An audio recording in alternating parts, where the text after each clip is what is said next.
All right, this hangout is live. So this is another Chalice and Chains live play, and today we're doing the Cypher system by Monte Cook Games, and we are doing a kind of a hard sci-fi game here that I've set up. We're doing a one-shot, although I don't like to say hard sci-fi because I don't care about the science part of it, but it's not space opera.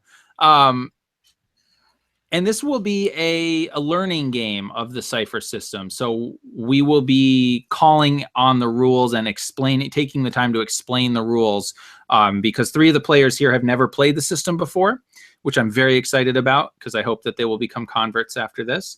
And one of the players has run the system, but has never had a chance to play it. So that's also really exciting.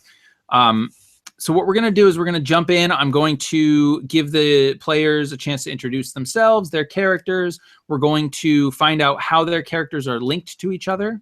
And then we will start officially on the adventure. But I'm going to give the kind of introduction for the adventure. So effectively, you guys have been sitting on Saturn or one of the moons of Saturn, one of the sort of arcologies or space stations, just relaxing after a really tough, arduous mission, whatever that was.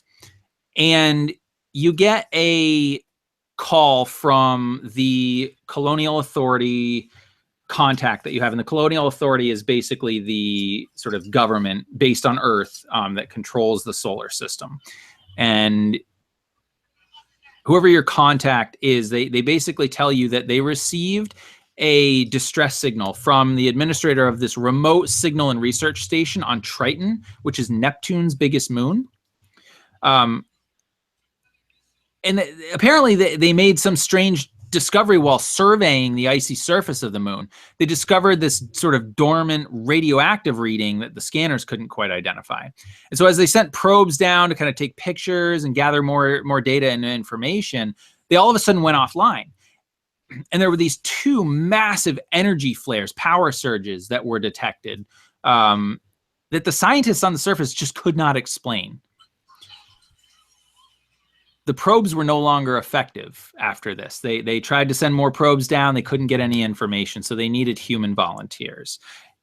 And the science, team on Triton is not really equipped for this. They don't know what's down there. They're more just collecting data. They're sort of your lab scientists, where you guys are the field team. Now, the research station is on the far edge of the solar system. And as it sent that request, you guys basically are coming to Triton, and space travel in this setting is somewhat slow. It's faster than our current space travel, but it's basically going to take about 3 months to get to, Neptune from where you were located. So you guys are on this ship, making your way out there, and you've been getting sort of periodic reports from the station or from your contact. No further data has been found. We've had a few more surges, whatever. And then about a month left into the trip, all communication ceases from the research station. And it's at that point that you are kind of left to wonder what has happened and what are you going to find or not find when you get to this research station. And you've been told that Triton is a harsh environment, right? It is cold, extremely cold. It is low gravity. So a little bit less than Earth's gravity, which can make things a little bit difficult. And something strange is going on. So you guys are going to get the opportunity to check that out. So the story is going to start where you guys are basically about a day out, and you're going to be making your descent to Triton within about a 24-hour period. But what I'm going to do is I'm going to start with Joseph. If you want, go ahead and describe. I mean, you can say who you are, and if you have any projects or YouTube channels, you can always plug that. But then go ahead and describe who your character is, and if you can, go ahead and give me in the book the link to the starting adventure and which other character, if applicable, is connected with that. All right. I'm Joe. No YouTube channel. Just an average Joe. I'm playing Edgar Olson, MD. He's a jovial speaker who works miracles. Basically, just really good doctor. Almost a I don't know, like a extra perceptional knowledge of how to heal or fix a body. And he really loves jokes and puzzles. And let's see, there's actually a couple different connections listed. Yeah, and you can pick one, or you can pick multiple, however you want. This is one of those things where if this was a campaign, we would have probably done this in a sort of a session 0. Yeah. But for one shots, I kind of like to do this just to see what happens. So. Oh, totally. I think I'll go with this one. This one might be fun. Pick another PC. They know a secret of mine that I desperately hope they don't tell anyone. Be interesting to find a secret. Yeah. So why don't we do this? Which PC knows that secret? I think it would be fun if our resident droid somehow knew. I know everything. Right? Gleaned files from who knows where. All right. He's actually bald. Nice. That's perfect. So the droid knows a secret about you. And are you cool with the droid coming up with what that secret is? Or do you want to define that secret? Oh, no. Feel free to pick if you want. Cool. And you don't have to do that now, Alex, if you don't want to. But certainly, feel free if you want to. You can kind of have that. So keep that in mind. Awesome. All right. So we'll move on to Jeff now. Jeff, who's you can do your thing and let us know about your character and all that. Absolutely. Hey everybody, I'm Jeff. YouTube channel is Counterbalance. If you want to go ahead and check that out if you're interested. I am playing today Wolfgang Severinsen, just known as Wolf for the most part. He is a hired mercenary. The actual character description, if we want to do that, is he's an impulsive warrior who murders. So we'll see how that goes. And I'm going to just go ahead and I'm actually going to roll for my initial link to the starting adventure. So we'll see what happens.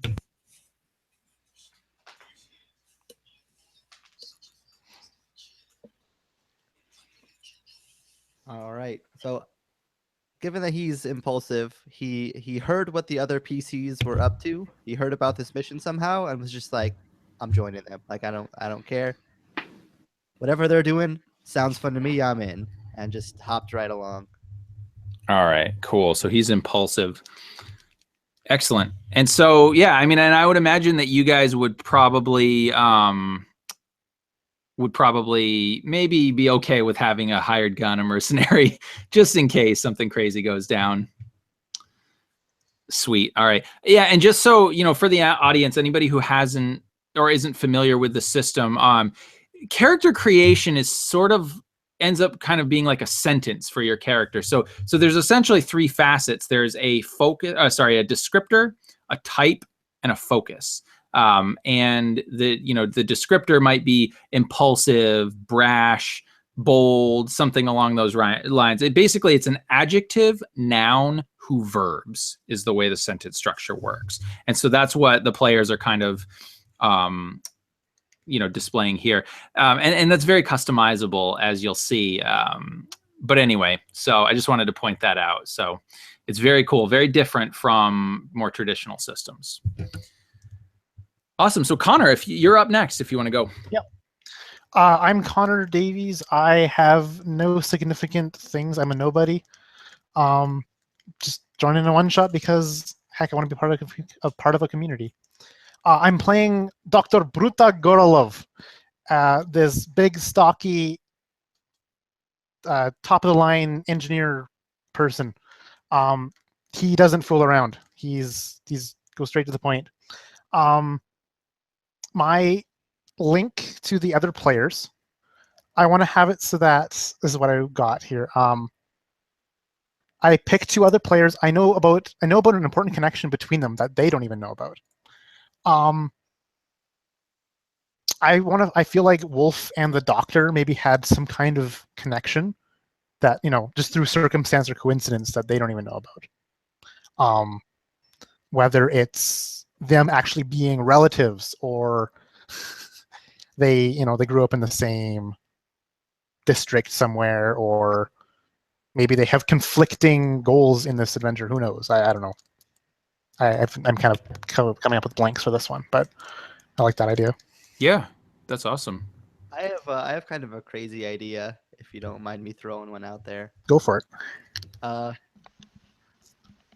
Wolf was hired to kill you in the past, but didn't because you offered him some of the tech stuff that you're an expert on. You offered to basically improve him instead, and he took you up on that and decided to spare your life and throw away the contract.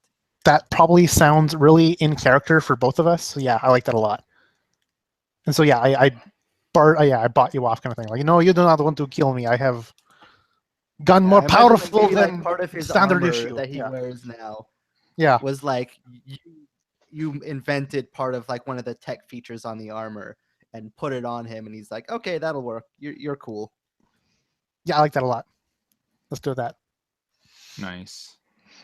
Cool. And so yeah, you have a bit of a unique character, so I like that one. Can you go ahead and give me the little sentence for your character? Oh, the one that I made off the top of my head here? Yeah. Yeah, whatever you want to, however you want to describe it there, yeah. Like the one I wrote for you guys, just off the top of my head, no planning. I was like, it's nothing important. Yeah. But yeah, effectively you're using, what your focus was, shit. Rides the Lightning is what Rides the Lightning, yes. Yep, cool. And I'm flavoring as like this particle cannon that I have, that I've invented, that no one else knows how it works, because I've kind of, the what do you call them? The Einstein, the Stephen Hawking of, particle wave duality or something. I don't even know. Nice. I personally don't know the technology, but it's powerful and it's awesome. Brutdog is looking forward to using it. Nice. That's awesome. All right. And Alex, if you will. Hello, fellow explorationists. I am Reconnaissance. Crap. Hold on. Can you guys still hear me? Yep. Okay. On my screen, my camera cut out. I am Reconnaissance Research and Reporting Deployable Robot Utility Model, also known as R3DRUM.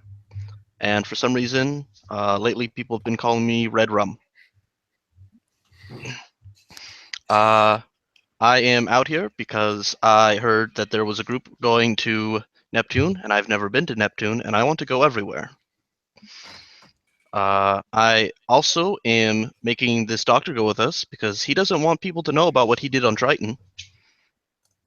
And I'm going with the very smart guy because he found me in an ancient ruin and activated me. And I have no memories of before then. Replacing your batteries. Yes, I just had to get my batteries replaced, and I reactivated. I'm actually have no idea why I exist. Oh wow, okay. That's great. And so would you do you sort of feel like indebted to Brutag in a way? Like, would you sort of follow his orders if he gave them to you, or are you like, no, cool, dude, that was awesome, but we're done? It's more like if it's more like kind of a fatherly thing. Like, I'm my own independent person, but I would be dead if it wasn't for this person. So there's a little bit of a debt, but not you're my boss. Yep, I gotcha. And I think that Brutog wouldn't even care. It's just a robot. Like, Yeah, for sure. Dime a dozen, just a standard issue droid, that he found somewhere, kind of tinkered it up back into shape and let it be, I think you guys can probably doesn't even know that it remembers him. Yeah, we saw that. We see Okay, the good. picture. Yeah. Yeah, that's really cool. He's only 5 inches across. It's very small. Oh, wow, nice. And does he hover, or does he kind of? He hovers. Yep. All right, sweet. he crawls. I mean, that's the beauty of this system. It's very customizable. Cool. All right, great. Well, thank you guys for that. So you guys have been on the ship going on 3 months. Things have maybe gotten tense at times, as they do. But of course, as of late, with the communications from the research station terminating, everybody is on edge. And so you've gotten to the point now where you are within a few hours of making landfall on Titan. You've been told by the sort of system AI that landing could be rough. Right now there's a storm, but you guys don't have enough fuel to make the circuit that it would take long enough to sort of wait out the storm. So you're going to have to land in this storm. And your ship is able to be on autopilot. You can interact with, there's sort of a basic AI. The way I envision the technology for this setting is that it's sort of Cyberpunk Plus. So it's like you've got all kinds of, abilities to, have cybernetic modifications, gene modifications, stuff like that. And they're just on the cusp of digital consciousness.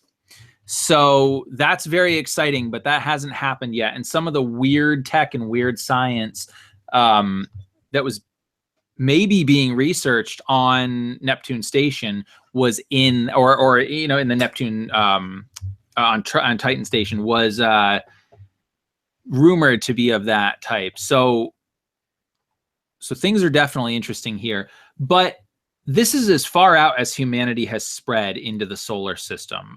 You don't have faster than light travel, although communication data can actually be sent not faster than light, but damn quick. And so you guys are able to get communications almost instantly this far out. So that's really good. So as you're kind of coming in and you've entered Neptune's orbit, right? And you see the ring around it, and you see this big, beautiful kind of blue sphere, and then you see the moons kind of orbiting, and you're heading out towards Triton.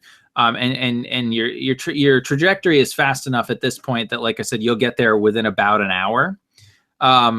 What would you guys be doing on the ship at this point? How would you be preparing for landfall? Knowing the doctor with questions about anatomy.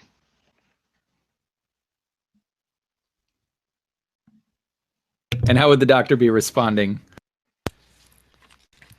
For the 13th time, the vertebrae are not numbered chronologically from top to bottom. It skips around. How many more times do I have to explain this? And he's just going over and checking his med bag and making sure all of his equipment's there for landing. Awesome. How about the rest of you guys?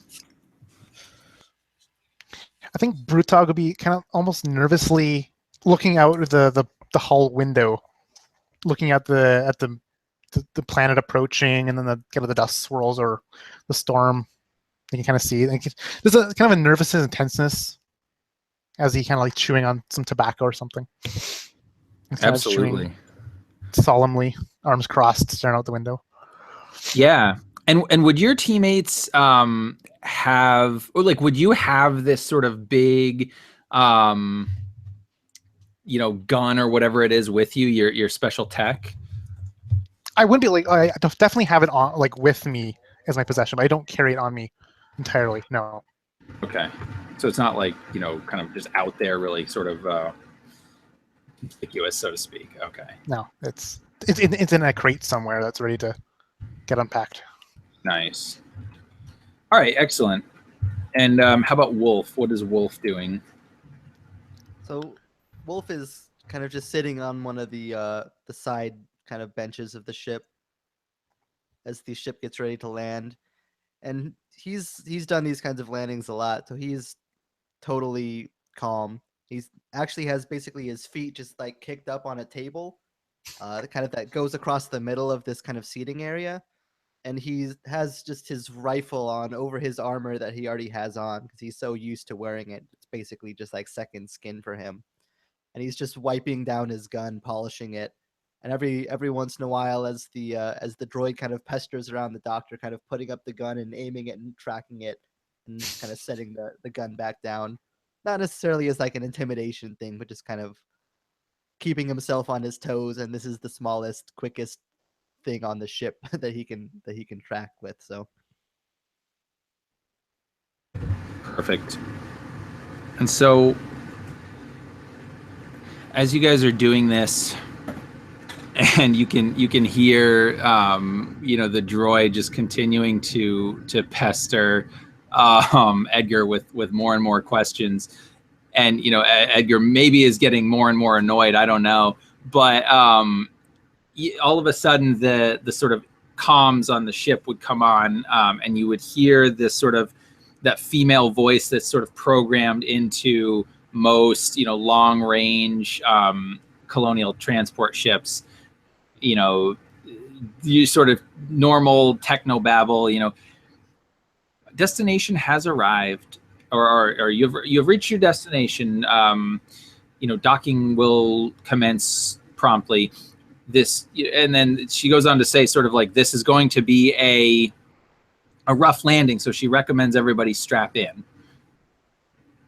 And as you do that, you feel the kind of the shake as you sort of enter the little bit of atmosphere that surrounds this moon. Very little, and most of the atmosphere is actually artificial. They had been starting to try to terraform the planet or the moon a little bit, but these power surges have been a setback. And so, but you can see kind of out the viewport windows and all that, just the swirling of the ice and snow, and you can feel the buffeting of the ship, and as you kind of are going in, these klaxons start going off. And typically in this setting, most of these ships are powered by, it's sort of an autopilot system, because they're not going anywhere new, right? Like they're going to destinations that they already know, so they have that. So you don't have a pilot on the ship, but you don't need one because the AI is reliable. But however, it does start spewing out diagnostics, and anybody who might be monitoring that or who might be tapped into that frequency would realize that your thrusters and stabilizers are having some issues here. And what I'm going to do is I'm going to actually give you guys a group GM intrusion. So that means that you all take 1 experience point. You get to keep that. And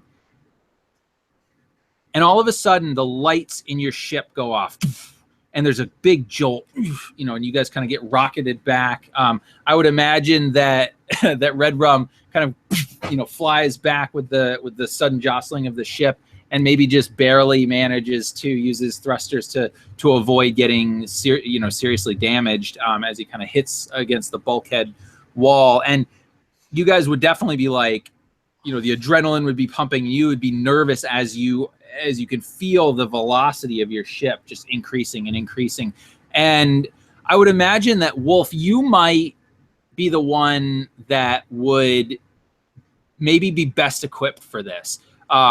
Maybe you've had some rough landings in the past. You know that you're going to crash on this planet or on this moon. I don't know how the rest of you guys would react necessarily to this, but Wolf, yeah, you definitely know that you guys are going in hard and it's going to be bad. So I'm going to give you a moment to kind of react to that however you would, and then I will continue with that. Yeah, basically as the ship's kind of rocketing down, kind of getting more and more jagged in its course as it heads down towards the planet, Wolf just kind of almost half nonchalantly kind of takes his feet off the table and sets them kind of firmly on the ground, kind of strapping himself into the chair and kind of grabbing on one of the like the metal bars on the side of it, and just kind of looking over to the rest of everybody, just like, all right, boys, this is gonna be a rough landing. Suggest you strap in and hold on, because this is gonna get ugly. And as you hear that, the rest of you guys, how would you guys react to Wolf saying that? Prochag himself wouldn't let anyone else know, but he has almost like a phobia of being on spacecraft. He didn't grow up interplanetarily. He grew up, kind of in the slummy cities and never was able to get off planet much. And so being on a spaceship is relatively new, as if, no one had ever been on an airplane before or something. And so he'd, be very, no one can tell off of his gruff and grim face, but he's scared for his life. Nice. And what about Edgar, as you're plummeting down to the surface of this moon? Well, looking over and seeing Wolf, our living weapon, essentially, the big guy, putting his feet down and putting on his seatbelt, or buckling in for the first time in I don't know how many missions. Never seen the guy wear a seatbelt. Almost get a little nervous and kind of fumble the buckles in. You might want to hang on to something, Red. Well, Red is going to tuck in his arms and say, I don't understand why you just don't rename the vertebrae. Oh. And then he's going to just hover over and fall into somebody's bag. Nice. All right, excellent. And so sort of the last thing that is sort of going through your sort of conscious or digital minds is that last moment of panic that you just can't avoid as you feel the ship impact, and you kind of feel almost as if you get rocked back, and for the humans, your heads would basically hit back against the back of the seats and the crash netting or whatever it is. I imagine that these aren't the most comfortable of vessels, but they are serviceable. And so you definitely black out and everything goes dark. And then I would imagine almost as if you're watching this on camera, you would see it go from just a pure black screen to some sort of green writing. It looks like code or something on the screen. And then more lines of code, and then all of a sudden you would see light, and you would hear this. And Red Rum, your sort of systems are coming back online, right? You're the first one that kind of regains consciousness, so to speak, and you realize you're not in the bag that you were in, that you went to hide in. Everything, as you kind of are able to finally sort of reset and recalibrate your bearings, you realize that you were thrown from this bag and you're actually outside of the vessel. You're kind of in this snowbank in a sense, with wind and snow just whipping all around you, and you realize that you're actually kind of floating a little bit, like the snowbank. You have snow on you, but you're kind of you're not on the surface, and you realize that you would have to engage some sort of thrusters or gravity to deal with the fact that you're in a low G environment here. But you're definitely outside, exposed to the elements. And as you kind of survey the area, you realize that the ship that you guys were in basically did like a nose, dive into the moon's surface and cracked in half. And so it basically cracked. So your companions are in the ship, presumably. You don't see any bodies, or you just see rubble and your gear and stuff kind of a little bit, spread around. But yeah, you see this scene and you realize that they're probably exposed to some harsh elements, although you guys did have your EVA suits on, so you're not in any immediate danger of death. And so how do you react to that, Red? Well, the first thing I do is just look around at the area because, where I am is new and interesting and exciting, and people being dead, that's something that happens sometimes. Yep. But then I will decide that it'll be easier to explore this area if the doctor wasn't dead. And then that guy with the gun might be useful. And that other guy, he's kind of fatherly, not really nice at all, but he made me not dead. So I'm going to go fly over and try and find them. Awesome. And so you kind of using your thrusters for as much as, full power to kind of get through this windstorm that is just trying to buffet you back. And as you kind of are maybe doing like a 360 scan, just surveying the area, it's difficult to see, but you can see kind of off in the distance, several kilometers away, the walls of a structure.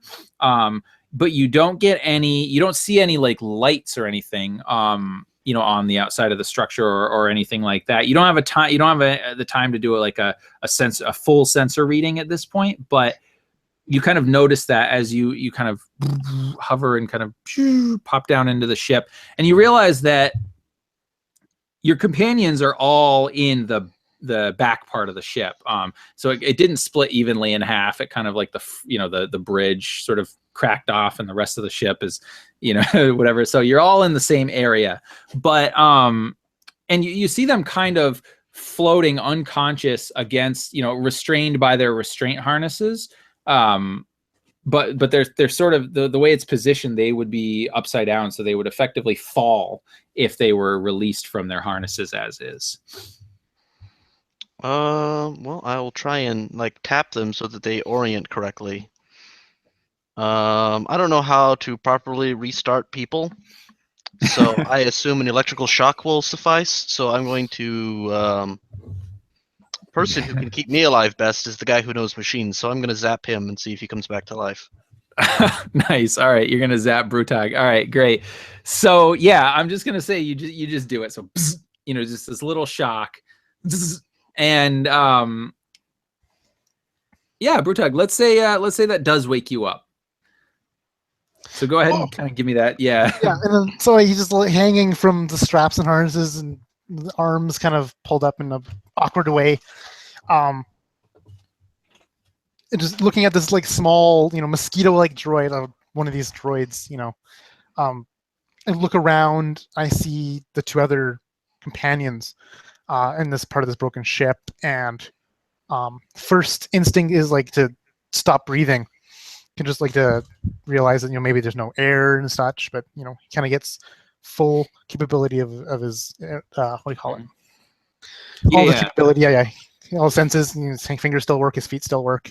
He's trying to loosen himself from the his harnesses and such. He appears to be how far of a he's malfunctioned. I'm going to zap him again. Nice. Trying to smack him out of the way after he does that. No, stop, you stupid droid. Oh, good. You're operational now. Yeah, it's if you do not stop, I will give you a zap that you've never experienced before. I put you together, I can take you apart. Exactly. Nice. Yeah, absolutely. Yeah, something snarky, and I'll maybe shoo him off to help out the other people. I don't want him to die. Yeah, I'm gonna go wake up. Let's see. The next best to keep me alive is the guy who knows how to shoot things. Which This is probably the opposite priority that a normal person would have, but as a robot, doctors aren't that useful. Yeah, exactly. The doctor may not be all that useful. Yeah, and so as you're sort of making your way over to Wolf, who's still unconscious, Brutag, you would realize that to get out of your harness, it's not necessarily just a foregone conclusion because your weight is against it, although it's somewhat negated by the fact that it is a lower G environment. So if you were to take yourself out of that, you are going to fall, but you're not going to fall at the full G rate that you would. But it might still hurt. So if you want to try to do this either gracefully or kind of getting out of there in a way that you won't get hurt, I would say to make a might roll for me. But it's going to be pretty simple. I would say probably just a difficulty of 1. So you just need to hit a 3 or better on the thing. Yeah, so he's trying to untangle himself. It's not more of a graceful landing, just a brace Yeah. for impact kind of thing. I got an 11, so. Oh yeah, so you definitely succeed. Just as a point for the rules and all that, when I say difficulty 1, so a target number of 3, obviously the target number is what you need to hit on the dice. I'm going to leave it there. I'm going to let it be up to you guys to determine whether or not you believe that you have a skill that would help reduce it, or if you think that there's something like in the environment or something in the scene that might be able to help you in this task. That is something that you could potentially say, hey, I think this might work. And if I agree, then that's an asset and that can help you reduce the difficulty. So, and you can, of course, spend effort as well if you want. So, Bruton unfrees himself from this tangle of harness and kind of just lands with a thud on both feet, kind of half crouched. Like even with the low gravity, he's still a big man. He's still, 6'5", whatever, this big muscle mountain. Just lands with a thud, with his big thick boots, and he's gonna look around for the cargo and the belongings of him and his companions. Yeah, absolutely. And so we'll cut back to that in a moment. But yeah, so Red, you kind of hover over to Wolf, and same thing. He's unconscious. Are you going to use the same tactics? Well, it worked incredibly well last time, so that's what I'm going to do. I'm going to zap him. Okay. So yeah, Wolf, you feel this zap, this electrical charge go through you, and it sparks you into consciousness. And how do you react? The first thing that Red Rum would see upon zapping Ghost is the barrel of is the barrel of his pistol in his sensory eye. And I will immediately reply with, "Good, you're operational. Much more efficient." And float off. And then this Wolf kind of looks around, trying to see what the heck is happening. Kind of realizes that maybe his first instinct wasn't the best one in this situation. Kind of reholsters his pistol, and just seeing the distance from the ground, just without even any concern for necessarily the ship, just takes out a knife and just slashes the harness. Nice. Okay. Then in this case, make a speed roll for me against a difficulty of 2. So your target number would be 6 to not sort of just fall or do something in a way that would hurt yourself. That's a 20, so okay. We'll be okay. Yeah, absolutely. And was it a natural? Yeah, so natural 20, yeah. It's weird asking that question because there are occasionally times where you can get a +1 or a +2 in this system. So something really cool can come out of that as well. Because you rolled a natural 20, you can get some sort of major effect on that. If you have any ideas of what you might, something, cool or something that could help you, go ahead and describe that. And if you can't, let me know and I can maybe think of something. I don't know exactly what it would be, but I imagine maybe kind of in the crash, something from the cargo or a hold or something got knocked loose and landed in the ship, something that he didn't realize that he had brought, that now that he can find and have. I don't know what he would find, but that was my first thought. Yeah, that's fine. So why don't we do this? Why don't we say that you realize that within the sort of on the ship, apart from, because all of these ships would be equipped with cryo containment units in case you had a really long flight. And what we'll say is that there's actually a couple of extra, power cells for those units in case, they were running out of power and you needed, emergency backup. And you realize that one of those kind of has come loose, and you could use that potentially to power up some electrical device, whether that is, computers or something. If you needed something in a pinch, you might be able to use that. So awesome. Yeah, I like it. And kind of as he just kind of lands down, kind of almost superhero landing style, kind of 2 feet and 1 arm. It's kind of his hand just lands like right next to this power cell that had gotten knocked loose from a container or something. Just, oh, I need that. And just kind of as he's standing up, kind of pushing off the ground with his hand, just kind of scoops it up all in one motion as he stands. Nice. And I would imagine it might take a moment to kind of get used to the lower gravity. And as you scoop it up, you kind of like, whoa, like scoop it way up, and then your feet kind of come off the ground for a minute, and then you land, and you sort of, are orienting yourself here. Okay, whew, I got this. And then we kind of cut back up to to Red, kind of floating over to the doctor. And I imagine zap number 3. Yep. And I'll tell you what, Edgar, you actually get this sort of sense of foreboding a split second before the zap happens. But how do you react to that? Obviously that startle just kind of got shocked. Realizes he's hanging from, the seatbelts or hanging from the crash belts, looking up at everybody else kind of walking around. Oh, geez. I take it we've landed. I don't suppose somebody could give me a hand up here?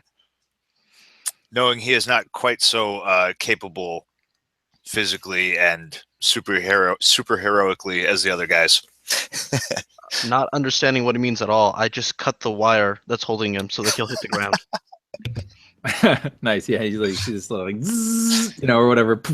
You start to fall. So yeah, if you want to avoid sort of, even though it's lower G, you could still get hurt. Make a 2 difficulty, so a 6 target number speed test. Okay.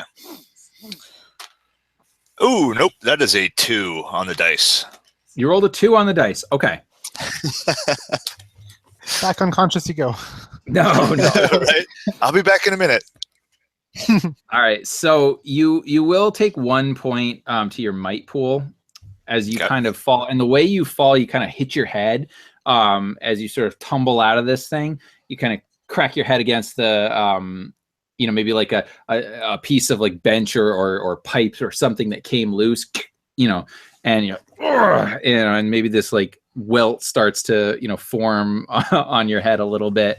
And I would imagine that you would have a little bit of ringing in your head as well, at least for a few minutes. Right. Oh, damn. No, go ahead. And then before actually commencing with cursing Red Rum, remembers that he needs to keep him on his good side. Thanks for the wake-up call. Tending to his head and kind of look around at everybody else. Is everyone okay? Fingers, toes, everything accounted for?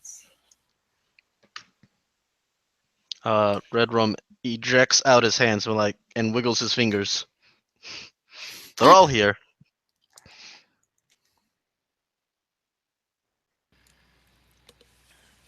Yeah, fingers seem to be good for now. We'll find out about the toes later. I'm sure they're all right. Don't worry about me, Doctor. I know how to handle myself. Of course you do, Doctor. All right. And so you guys are all sort of down now on the surface level of this thing. It would be fairly easy to kind of go and just kind of walk yourself out, except that you've got this wind and you can hear these clank, clank, clank, clank against the the side of the ship, presumably hail or ice or something. And so you're presented with this sort of scene in front of you. And Wolf, if you want some experience, I'm willing to give you some for a GM intrusion. Do I get to hear the intrusion first? Mm-mm. Go for it. Okay. So you keep 1 point of experience, and you can give another one to whoever you want. You're impulsive, right? So you don't want to wait for these guys. You're like, okay, we crashed. I don't know what's here. I don't know what's going on, and you just start going out into the elements. Now you do have your EVA suit on and whatever, but you're sort of like, you know, gun ready. Like if there's something here, you're going. And so, as you kind of climb your way out a little bit, you're immediately like, you know, bracing against the wind and the sleet. Right. And I actually will have you make a I'm gonna have you make a might roll for me. And it's gonna be against a difficulty of 3, so target number 9, to kind of be able to still make your way through, just to keep putting one foot in front of the other and not, like, you know, kind of get knocked over by all the, you know, the wind and the snow and all that. Yeah, and I imagine, like, as the rest of the commanders are kind of trying to take stock of the ship and be like, all right, what do we still have? And like, hey, Wolf, can you help us carry? Like, and as they start to say that, they look over and he's just not even there. And then as we're outside of the ship, he's just trying to, like, strongman through the wind. Well, pass me that crowbar over there, and then look around to, like, reach out, you know, to help pry open something, and, you know, he's already gone. Yeah. So that is a 5 on the die. All right. So that was a failure. So what happens is, as you're kind of you're pushing through, right, and you're like, ugh, and with each step it gets a little bit harder and just a little bit slower, and you start to realize, wow, this might not have been a good idea. And then you go to take your next step, and you actually, there's like a patch of ice underneath you, and you slip and you kind of fall backwards, and again you kind of bonk your head a little bit. You are going to take 3 points of might damage as you kind of, you know, and fall. So you just reduce 3 from your might pool. Does my medium armor affect any of that? Yes. So I would say in that case, yes, it would, because you do have an armor, you know, on your helmet as well. So yeah, so reduce that by 2 points. So you just take 1. And you're also sort of like on the ground now, and you feel yourself like very, very slowly, like inch by inch, kind of actually getting pushed back a little bit towards the ship, just because of the force of the wind and the low gravity. But we're going to cut back to the ship for a minute. So you guys realize that, you know, that Wolf is gone. Like he went out of the ship. And you realize, I mean, you do have to get into this research station, and clearly you didn't make it to the landing spot that would have been, you know, a safe distance. You're a little ways away from it, at least from what you presume. So what are you guys gonna do? Brutag, he sees Wolf kind of trudge off, and well, he's more fixed on a certain possession he has in a crate that he knows was under his bunk, and he's desperately trying to get at. Maybe there's some kind of sheet metal thing and collapsed in his way, but he can see it through some kind of crack. Maybe just like prying something open, perhaps. Okay. Yeah. Yeah. No, absolutely. You do that. And so what was it that you were looking for? It is my experimental prototype particle cannon that is just massive, and I have it kind of stored in a crate. That I take with me, but it's like braced in various ways so it doesn't get damaged or knocked around or anything. Yeah, so I mean, you would find it, like you would, because you probably would have been like immediately kind of looking for, all right, where's my tech, you know? And so you see it, and the I would imagine maybe it's like, in this pretty sturdy, solid like case, and there are like definitely dents and bumps on it a little bit, but you're pretty confident that, you know, your tech on the inside should be okay. Hopefully. But yeah, you're able to grab that. Yeah. So are you gonna like sort of pull it out and like, you know, just like your back pull it out, and there's a handle, and it just slump on the dust of the moon surface. I'm imagining just like, you know, regular moon with very thin atmosphere. Yeah, just pull out kind of the dust cloud.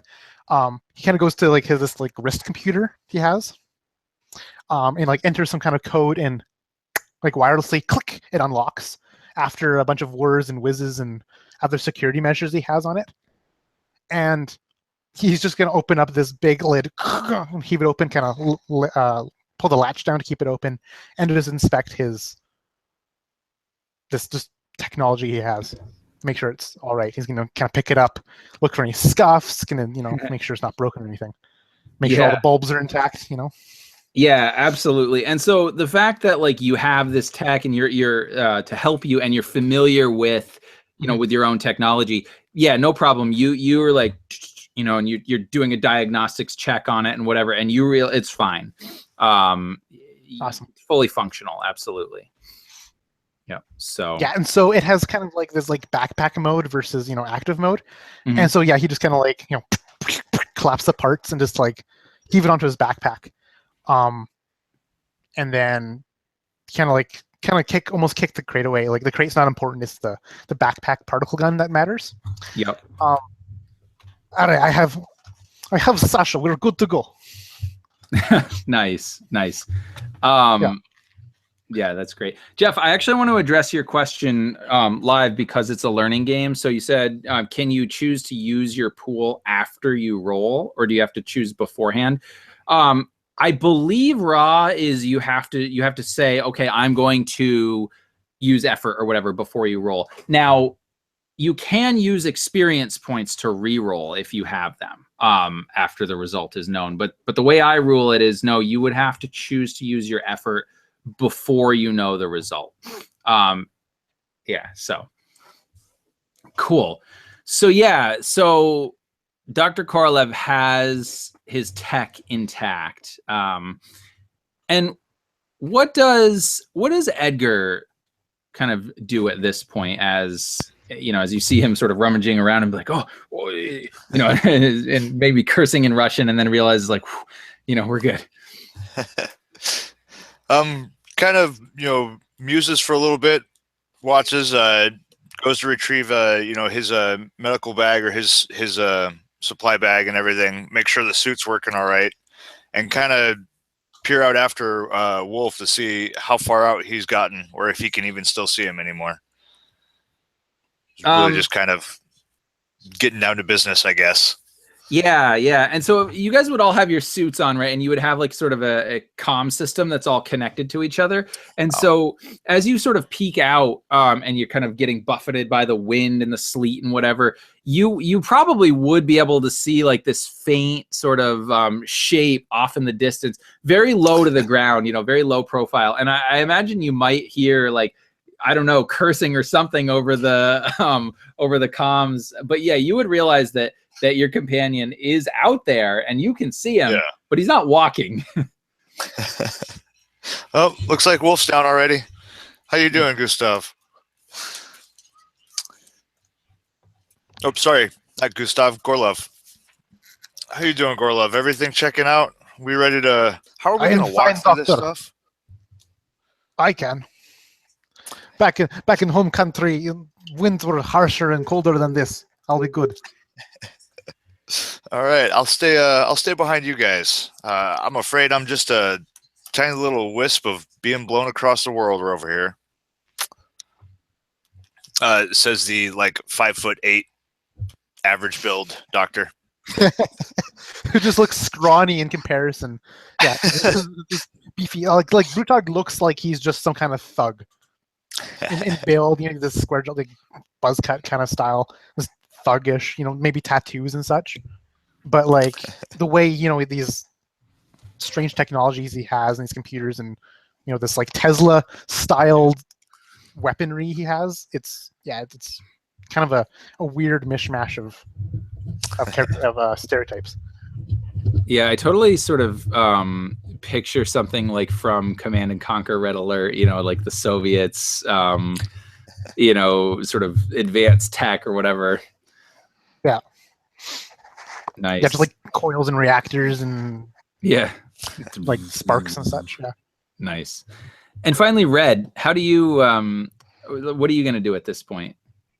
Well, I have everything I need built inside of me, so I'm just waiting impatiently for these organics to get ready to go. And then when Wolf takes off, I consider following him, but then I remember that Wolf can't fix me if I get broken, so I stay near the guy who can fix me if I get broken. Nice. Get away! No, too close. Kind of like swatting him like a fly, because like I imagine me buzzing around or something. Like, no. I just moved to the Personal other space. side behind his head. Nice. Yeah, absolutely. And so this is happening. And so, I would imagine. So Edgar, when you see Wolf out there, like, are you still kind of hesitant? You're going to go last, right? You were like, no way, I'm not going out there, even though I'm sort of the doctor, and All right. Man. Hey, Wolf. I call it over the comm system. You read me, Wolf? Yeah, I thought I saw something in the ice. You know, I crouched down for a moment to take a look. All right, like the doctor didn't even really see him, but in his mind, he like thinks that they did. So he just making sure you're all right out there. Wasn't sure what was going on. How's the weather? It's beautiful. You should come check it out. You should see this place in the winter.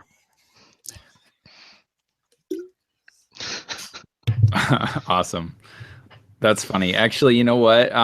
Go ahead and take a point of experience for that. That was funny, and I enjoyed that. So yeah, Connor, you can have some experience for that. So Wolf, you can kind of slowly and carefully like kind of get up. But you realize that it's definitely going to be a bit of a struggle to get across the terrain, sort of in this storm. And right now you aren't necessarily equipped to know how long this storm is going to last, whether or not, this is one of those things where like this storm could last for days or weeks, whatever. So how do you want to proceed in this situation? So I imagine Wolf, he doesn't actually like stand fully up. He kind of keeps himself kind of crouched to try to like minimize the wind pushing against him, and kind of almost like half crawl, half run, in kind of this like midway crouch kind of position. But he's kind of got one track mind. He's not so much concerned about how long the storm's going to be here, because he's just, I got a place I got to get to. That's the job. We're going there. So he wouldn't be the one who might necessarily be concerned about the weather. The weather, absolutely. And would you sort of relay anything back to your companions, or are you just going? Just going. Okay. So Red, Really, you see me enough. Could I know anything about how long the weather should last? You could. I mean, you could potentially do some sort of like computer scan or something to to kind of get like models or whatever that they may have had. Yeah, you could definitely do that. What I would say is that would be fairly difficult, because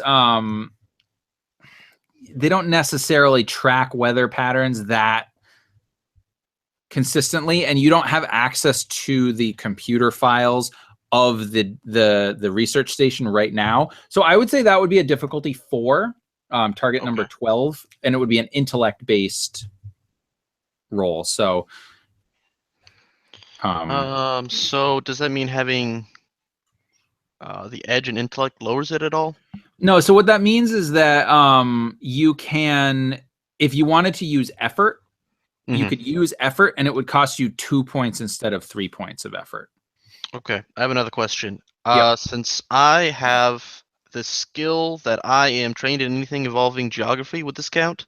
Is weather geography? I don't know what weather is.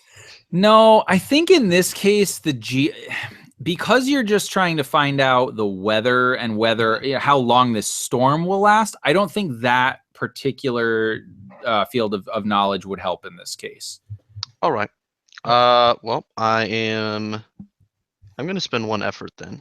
Okay, fantastic. So that'll knock it down to a 3 difficulty, which means you need a 9 or higher on your dice. Right. Well, I got a 9, so that's good. Perfect. So yeah, so you kind of are going through your database and you know, sort of the whatever records the colonial authority has on, you know, sort of their modeling and whatever, and you realize that this is one of those storms that kind of comes up every, you know, several weeks on Triton, and that it's chances are it's going to last probably around 48 to 72 hours. You're not quite sure how far into the storm you are at this point, but it's probably, your modeling suggests it's not going to die out anytime soon. All right. Well, if anyone asks, he knows that.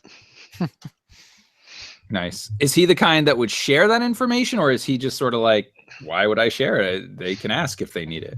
Well, exactly. If they wanted to know, they would ask me. All right. Otherwise, I just collect every bit of information I can. Nice. It's been like 3 years since I got activated and went from I know absolutely nothing to I know exactly this much stuff. Yeah.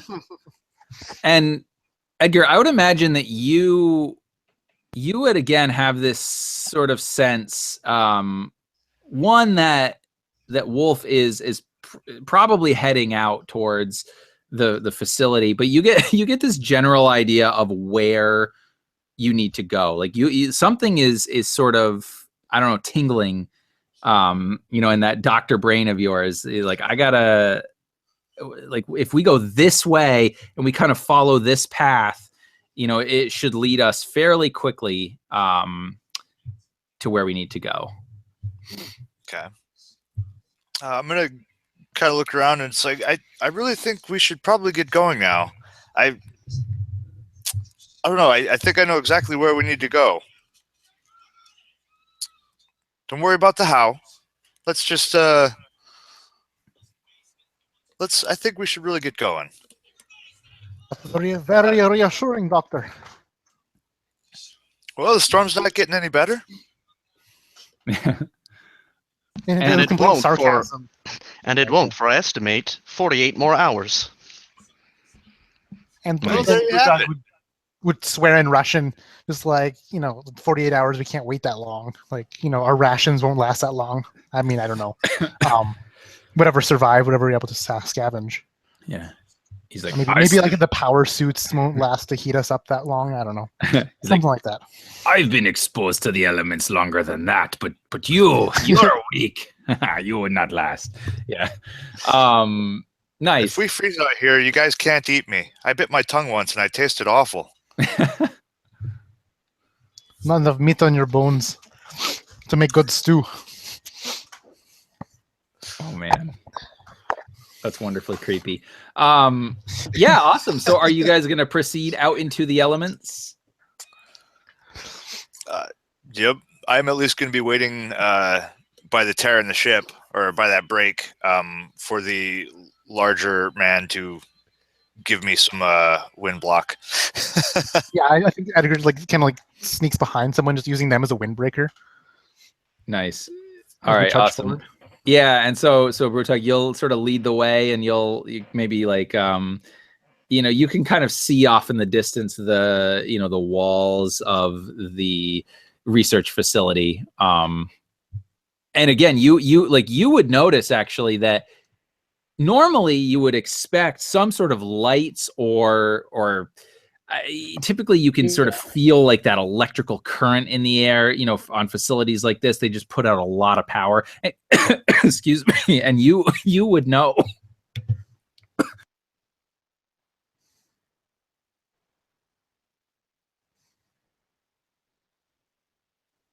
Muted. Yeah, you're muted.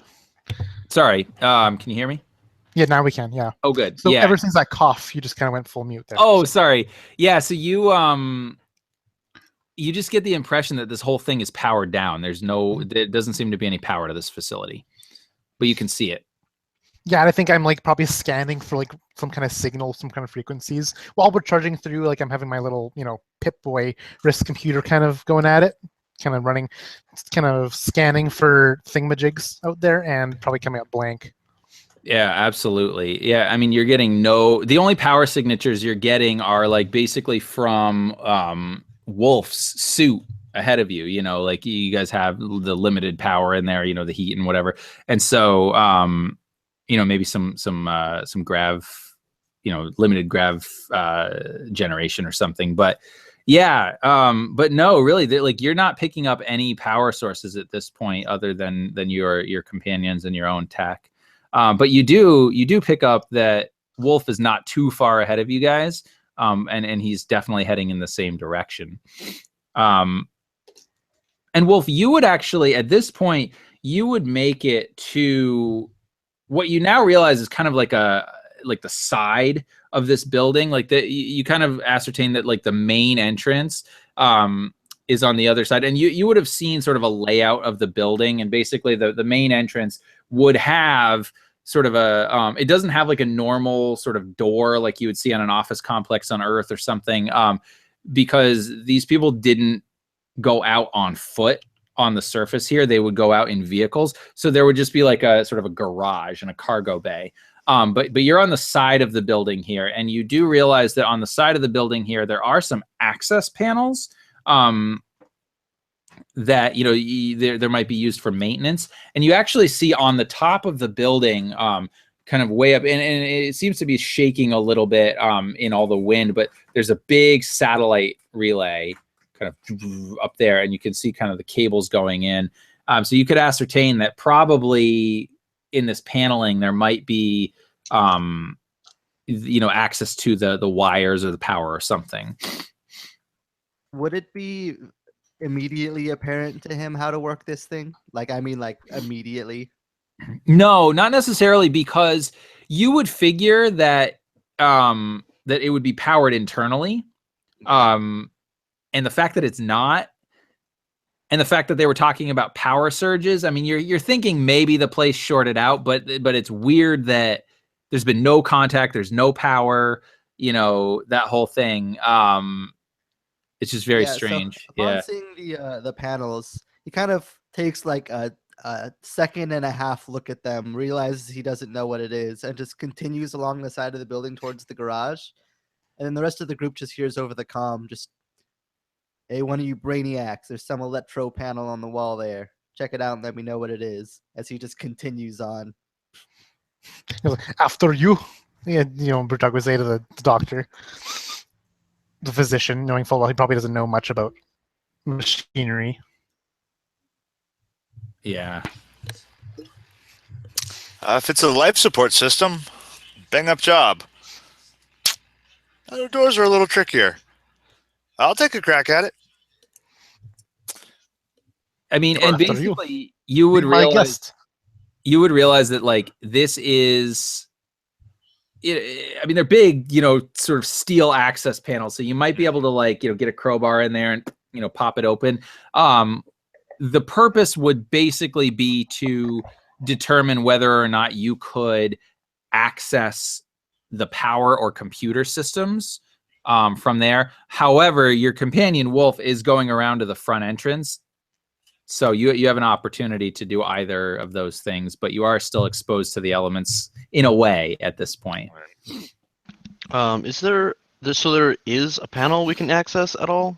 Potentially, yeah. I mean, you would have some gear. You would probably have brought some sort of standard tools with you. So if you want to take the time, yeah, but you'd probably have to like, you know, pry it open. I have the ability to interface with mechanical things to identify and communicate with them. Can I use that? I think. Excellent. Yeah. Yeah. I would say you can. You can kind of like go over the thing, and you actually find that there is sort of like an engineering terminal, where, you know, somebody might like put in a code or whatever. It's powered down right now, but you might be able to somehow restore power to it. Could I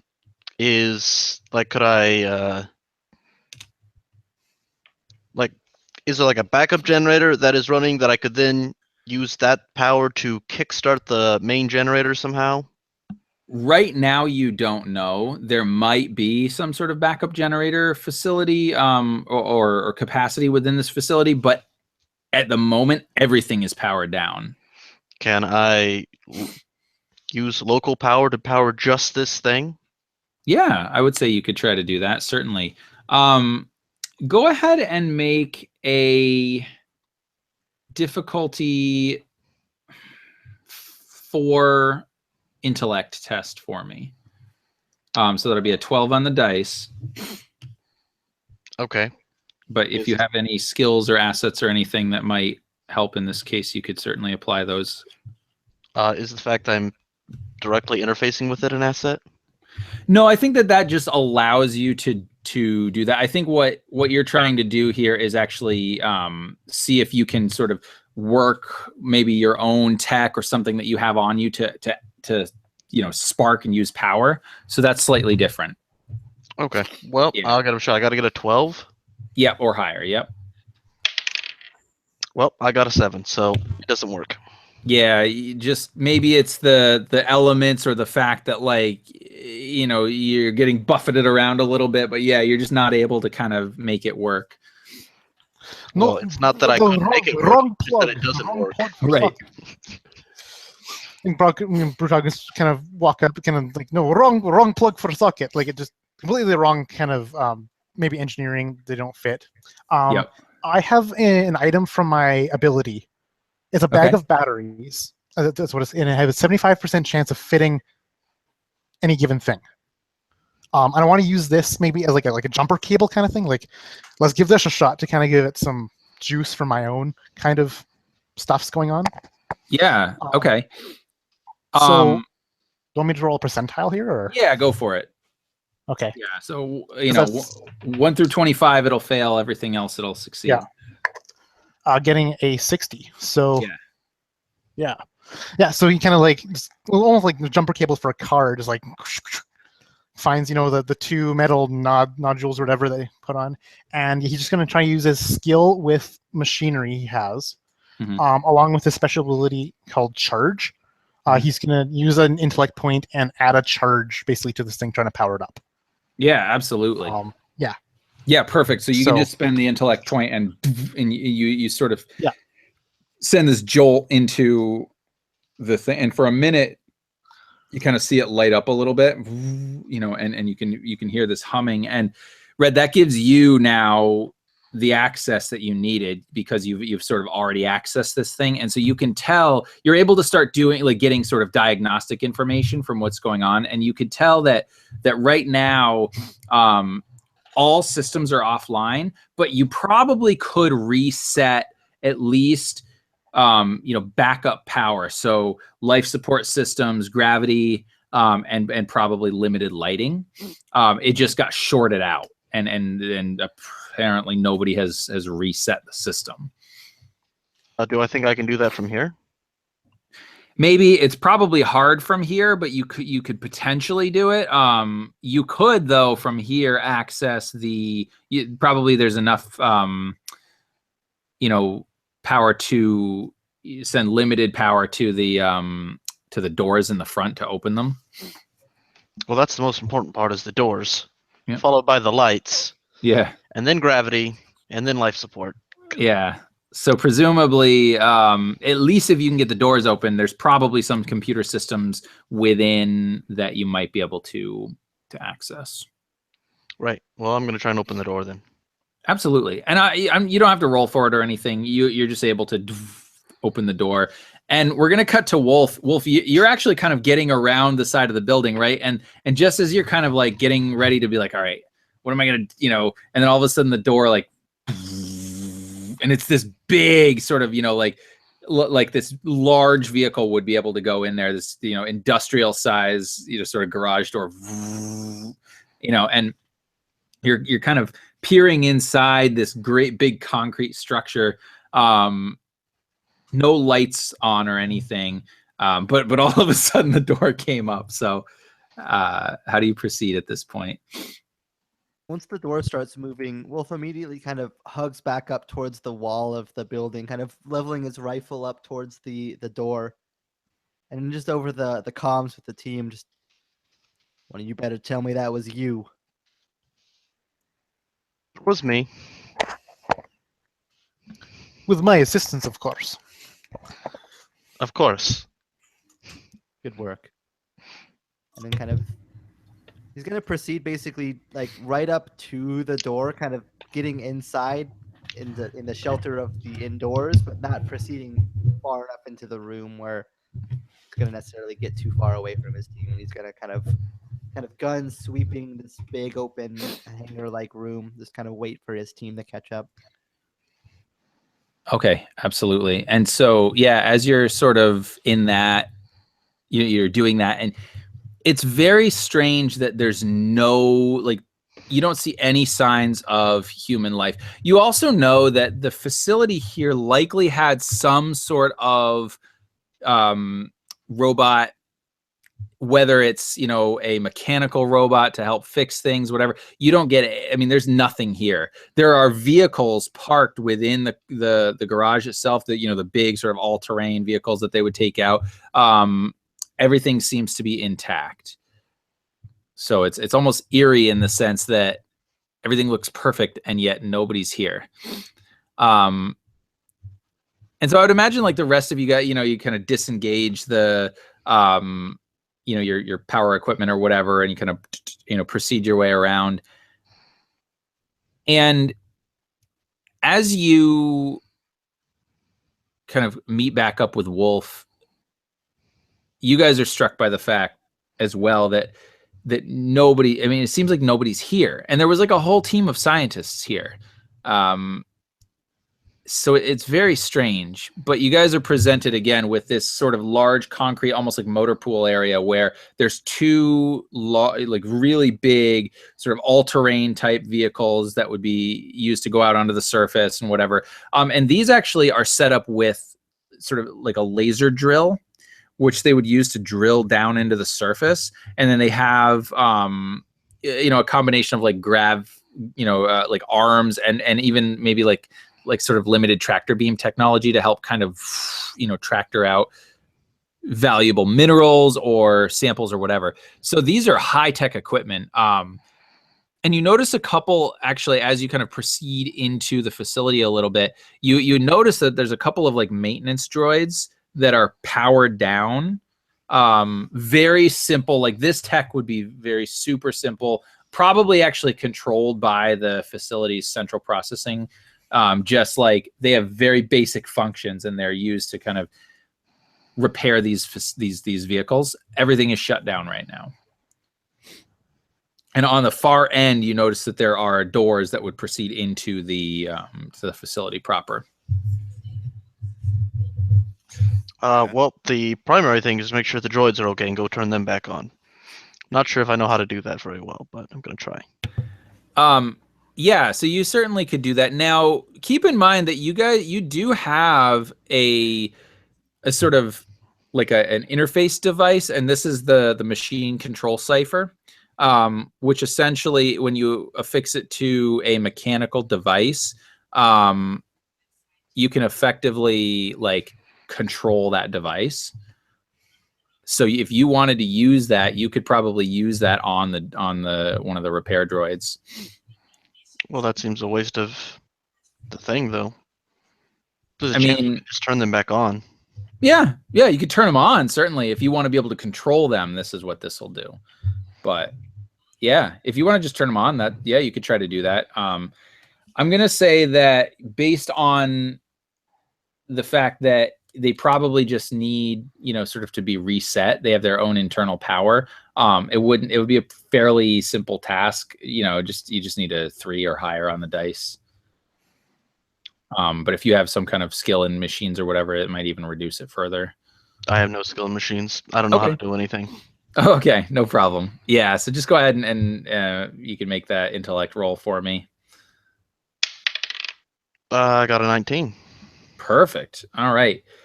So what I'll say happens is that, yeah, you realize that they have been powered down because their function right now is they don't have anything to do.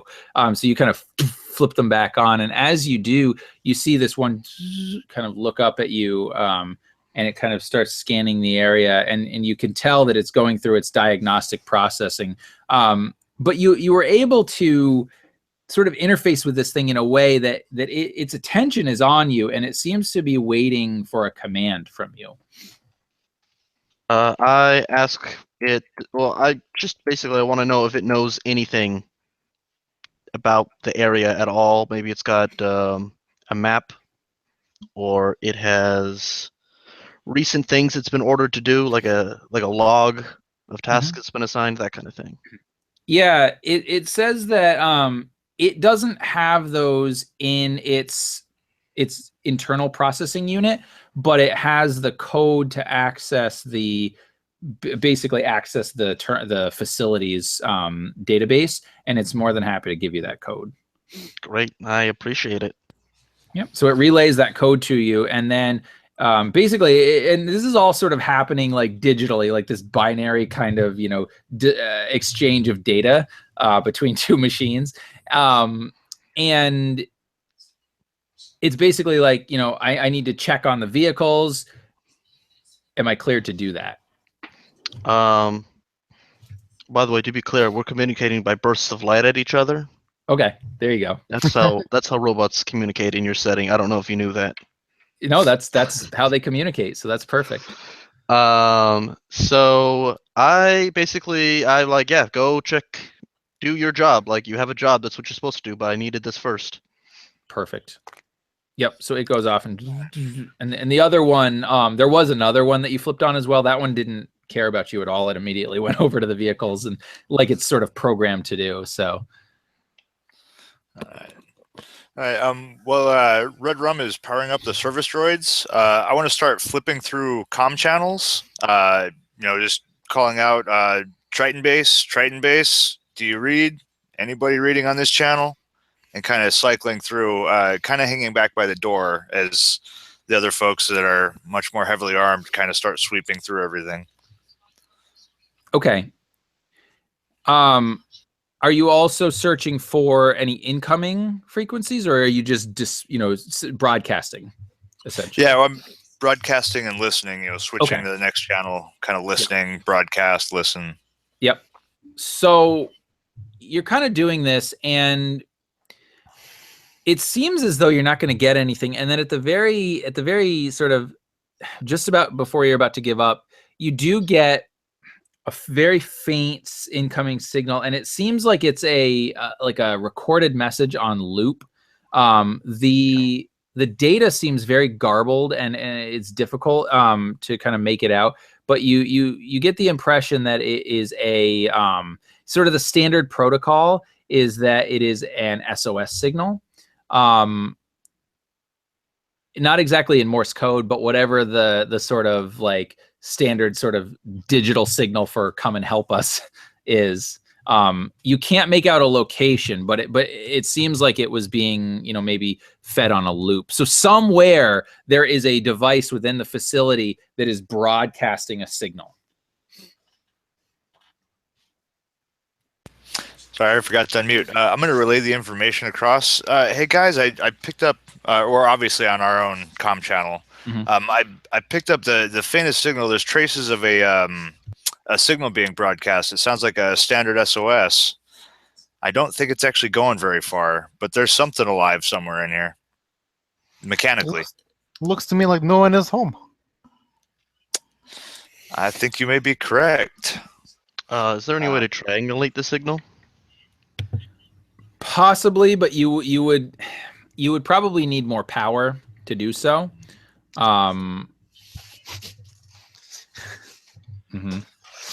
Always need more power. Yep. That's what sucks about being a tiny robot. Yeah.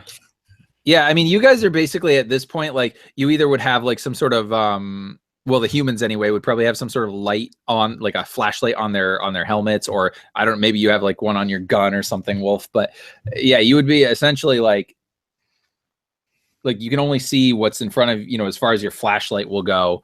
Red Rum might have some sort of infrared kind of vision. I don't know, but either way it would be limited. So yeah, I would imagine probably getting power turned on, if it's possible, would help out a lot. Well, I do have a flashlight built into me Nice, that reaches a short distance. I don't know what that means. Yeah. Basically, it's all very abstract distance in this system. So short, medium, long. Yeah, no, that's great. So at this point, yeah, Edgar has relayed that information to you. The droids are kind of buzzing around, looking at the vehicles, trying to, tinkering with them and running diagnostics. And they start up, the vehicle starts up and then turns off, so vehicles work. But what do you guys do? I want to look for some way to access like a backup generator, perhaps in this room. That's what I'm looking for. A way to kind of like restore power to this room, perhaps, and access any kind of consoles that are in this room. Yeah, like there's like there's some doors leading out, perhaps. Maybe yeah. No, so the big sort of main doors, and then there's doors further into the facility. There are computer terminals within this room that you would imagine, kind of are used to access the systems that the motor pool would need. There don't appear to be dedicated generators here. But certainly if you wanted to power up the computer system, it's likely that if you have anybody with computer skill, you might be able to have just enough to get in and like figure out the whole system. Yeah, because like my priority here, is get the lights on for us so we can see things, and get the computers going so that we can find out any more information about what's going on. Yeah, so that's his goal, is kind of like trying to get these power on. Maybe he's gonna jury rig some kind of generator itself. Okay. Maybe and try and charge up the lights first and foremost so we can see, and then the computers. Cool. Are you going to use your same trick as before? I would like to, just jury rig something. So I'll just 2 points then, one for lights, one for the computers, or no, so you can because basically, so like this is to send a charge, right? Yeah. Okay. No, so all you really need to do is charge the system so that it can start to work. Okay. But before you do that, I'm going to offer you a little GM intrusion if you want it. Yeah, I'll take it. Yep. All right. You go to charge, send this like charge into the system. But what do you use, by the way? Do you have like some kind of like device that you're using, or like how are you? I feel like I kind of like go to the back where maybe the cables are, maybe some kind of panel, kind of like flicking with switches, Yeah. However electricians do their thing. I don't know how electricians do their thing. Yeah. And then I've got these, these cables I like to use, and I got these, various batteries of various voltages and kinds, and blah, blah, blah, blah. And I'm trying, hook up, to the actual power panel, right, and get a nice spark going. Absolutely. Nice job. And you do, and you get a hell of a spark going. You get it on there and it goes, and it actually is enough to, it kind of shorts out that system a little bit, and you get jolted back. And I'm going to say that you're the unfortunate recipient of 1 point of might damage as you take a little bit of damage from this jolt. And unfortunately, you were not able to access the system at this point because you shorted it out in this room. So you get that might damage experience, and you can give it to your other point of experience to whoever you want. So the might damage is from like from the shock itself, or just from the being pushed back? No, from the shock itself. Because because I got armor on. I don't know if that would. No, in this case it wouldn't necessarily, because it's electrical damage. It just kind of shoots right through you. Yeah. Yeah. I think I'd actually get knocked into someone. I'm gonna roll a die for it. Yeah, sure. That's gonna be Jeff. So Wolf, I probably just like get blasted and probably knock Wolf down as well. Yep. And I'm gonna give him the experience points. Okay. The experience point for that. Yeah. And I don't know how he'd react to that, but knock into him. Nice. And as you kind of stumble, just kind of sent backwards by the shock, kind of bumping into him, kind of knocking him back onto his knee, just kind of pushes you just literally off of him, not necessarily caring if that's gonna like knock you fully onto the ground or not. Just like, the heck are you doing here? And just kind of like immediately like instinct kicking in, just like scans the entire room, even though we've been looking at this room for like minutes now and there's nothing in here. He checks again just to be sure, and just like gonna get us all killed. It's shoddy work. These you probably didn't say how shoddy these systems are. They can't handle my power. They're designed 50 years ago. They're rusty and such. Child's Poor toys. carpenter who blames his tool, Doctor. Well, if you gentlemen are done rolling around on the floor, how about we see about getting farther inside? Yeah. And actually, to sort of punctuate those words, that jolt actually sent a jolt through like the whole system in this room. So, you know, the droids sort of would have gotten blasted a little bit. Not enough to destroy them, but it also, you realize it sort of shorted out like the door controls. So the doors don't immediately open, but you realize the way these doors work is you could literally like kind of get in and sort of, you know, like push the door to the side and work your way through it. So you could proceed further into the facility if you wanted to. And Wolf would absolutely try to get through this first door. Nice. And I would probably help him. Provide an asset then for him.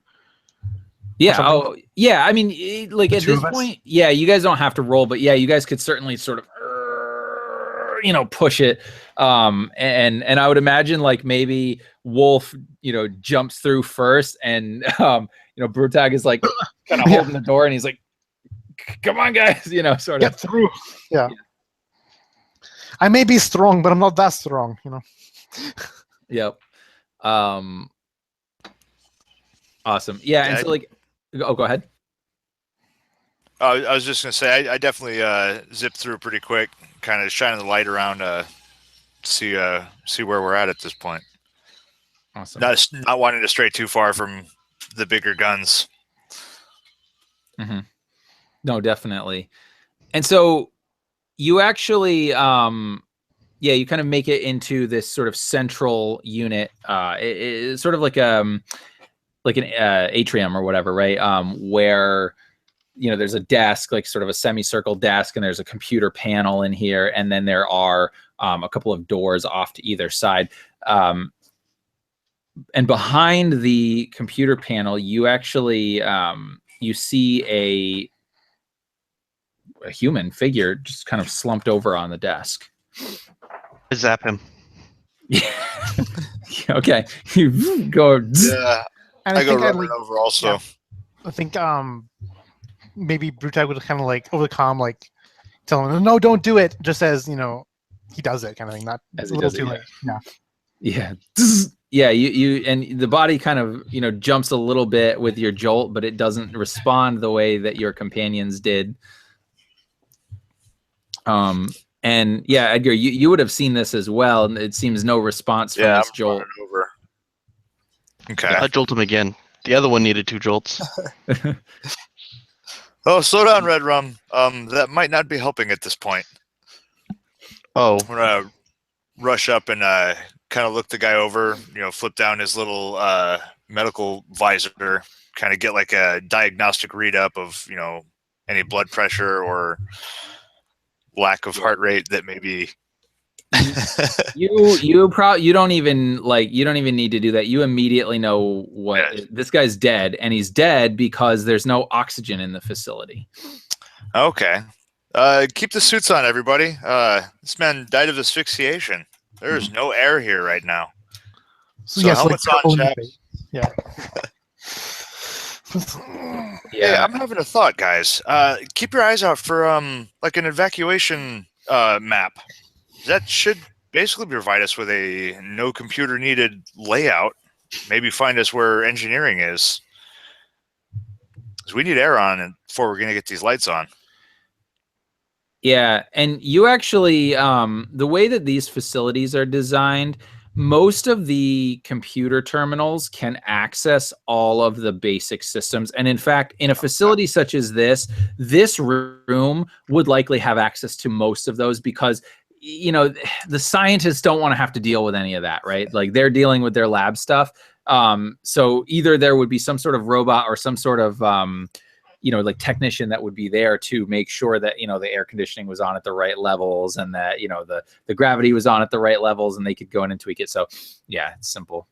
And answer the phone, you know, research station, how can I help you? Get the airlock. It's Domino's. Yeah, exactly. It's like, listen, it took you 6 months to get here, and you guaranteed 4 months, so no tip for you. What do you mean the pizza's cold? You're on a nice planet. I got this coupon from 2 years ago. Does that still work? Yeah. Like, oh, sorry, that expired yesterday. Yeah.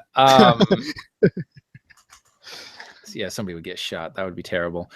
So you kind of, so you realize at this point, like, if you can get the computer system turned on, if the sort of generators haven't been damaged, they've just been turned off or shorted out, you could probably get them turned back on at this point. But you need to get some sort of access, you need to zap the computer to make it work probably. Yeah, no, that's what we got to do. Yeah, unless you have some sort of battery or something that might, that you might have found on the ship that might help in this situation. That doesn't sound like something that happened. I don't remember that. Yeah. This computer needs power supply. I might have the tools necessary to keep it on. Yeah, and Wolf is just kind of scanning down like the different hallways, trying to make sure. I mean, we've already seen a dead person, and it looks like they died from lack of oxygen, but that doesn't mess off his toad. And just without even necessarily looking or caring about the power cell itself, just kind of takes it out and just tosses it backwards towards them, assuming somebody's going to catch it. Oh, wow. Okay, nice. So let me ask you something. Does somebody catch it? With my whole body. Gonna try. He's not very. So Brutok is not very good at catching stuff. He's not very good with hand-eye coordination. Probably like this kind of lunges for it and just completely messes it, I think. Nice. And maybe maybe like the droid and the doctor like both go for it at once. Yeah. Nice. All right. I'll tell you what. Why don't we do it this way? Edgar, go ahead and make a speed roll for me. To maybe see if you can get in there faster. Alrighty.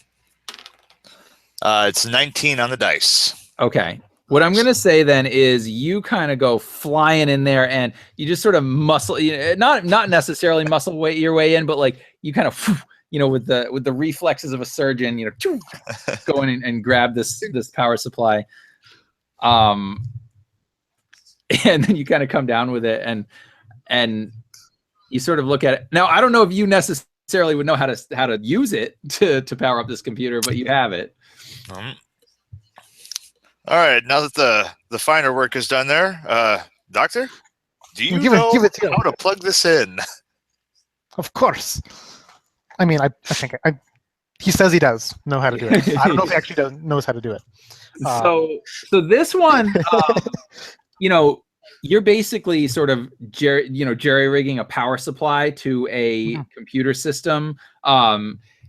So even trained people are going to have a hard time doing that. So, this one is going to be fairly challenging. So I'm going to say that the base difficulty is 5. So you would normally need a 15 on the dice.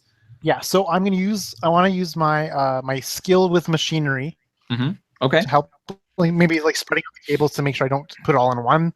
Maybe the power each one a little different, or a little more spread out for the energy. I'm also going to do a level of effort as well, because I don't want to have it blow up just like last time. Yeah, absolutely. I'd also like to use the encouragement to reduce the step of a skill task by 1 step for him. Okay. Modify and kind of give him a pat on the back.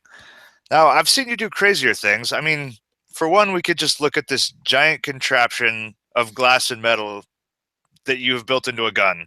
This is just a power supply and some cables, man. I think you got this. So... Awesome. And I'm spending the 1 point of intellect. Yeah, nice. So that basically knocks it down to a 3, I believe. Wouldn't it be a 2? Oh yes, it would actually. You're right. Yep. So so a 6 on the dice. All right. Yes. Awesome. Did it. Whew. Perfect. 16. All right. So yeah, you kind of go in and rig up the power supply and got your cables plugged in, and you're doing your electrical thing, right? This is your jam. And and then you're able to get the power turned on, and you can see the terminal, the lights, on the computer terminal light up. And most of the computers in this setting are the sort of holographic touchscreen kind of things. Like, they're fairly advanced, or at least they look cool. So you can kind of like and pull images up all over the place. And yeah, I mean, now this thing, these facilities, maybe to your surprise, maybe not, don't have like password access. Like, you can just get in. They figure if you're in this facility, you can access this computer.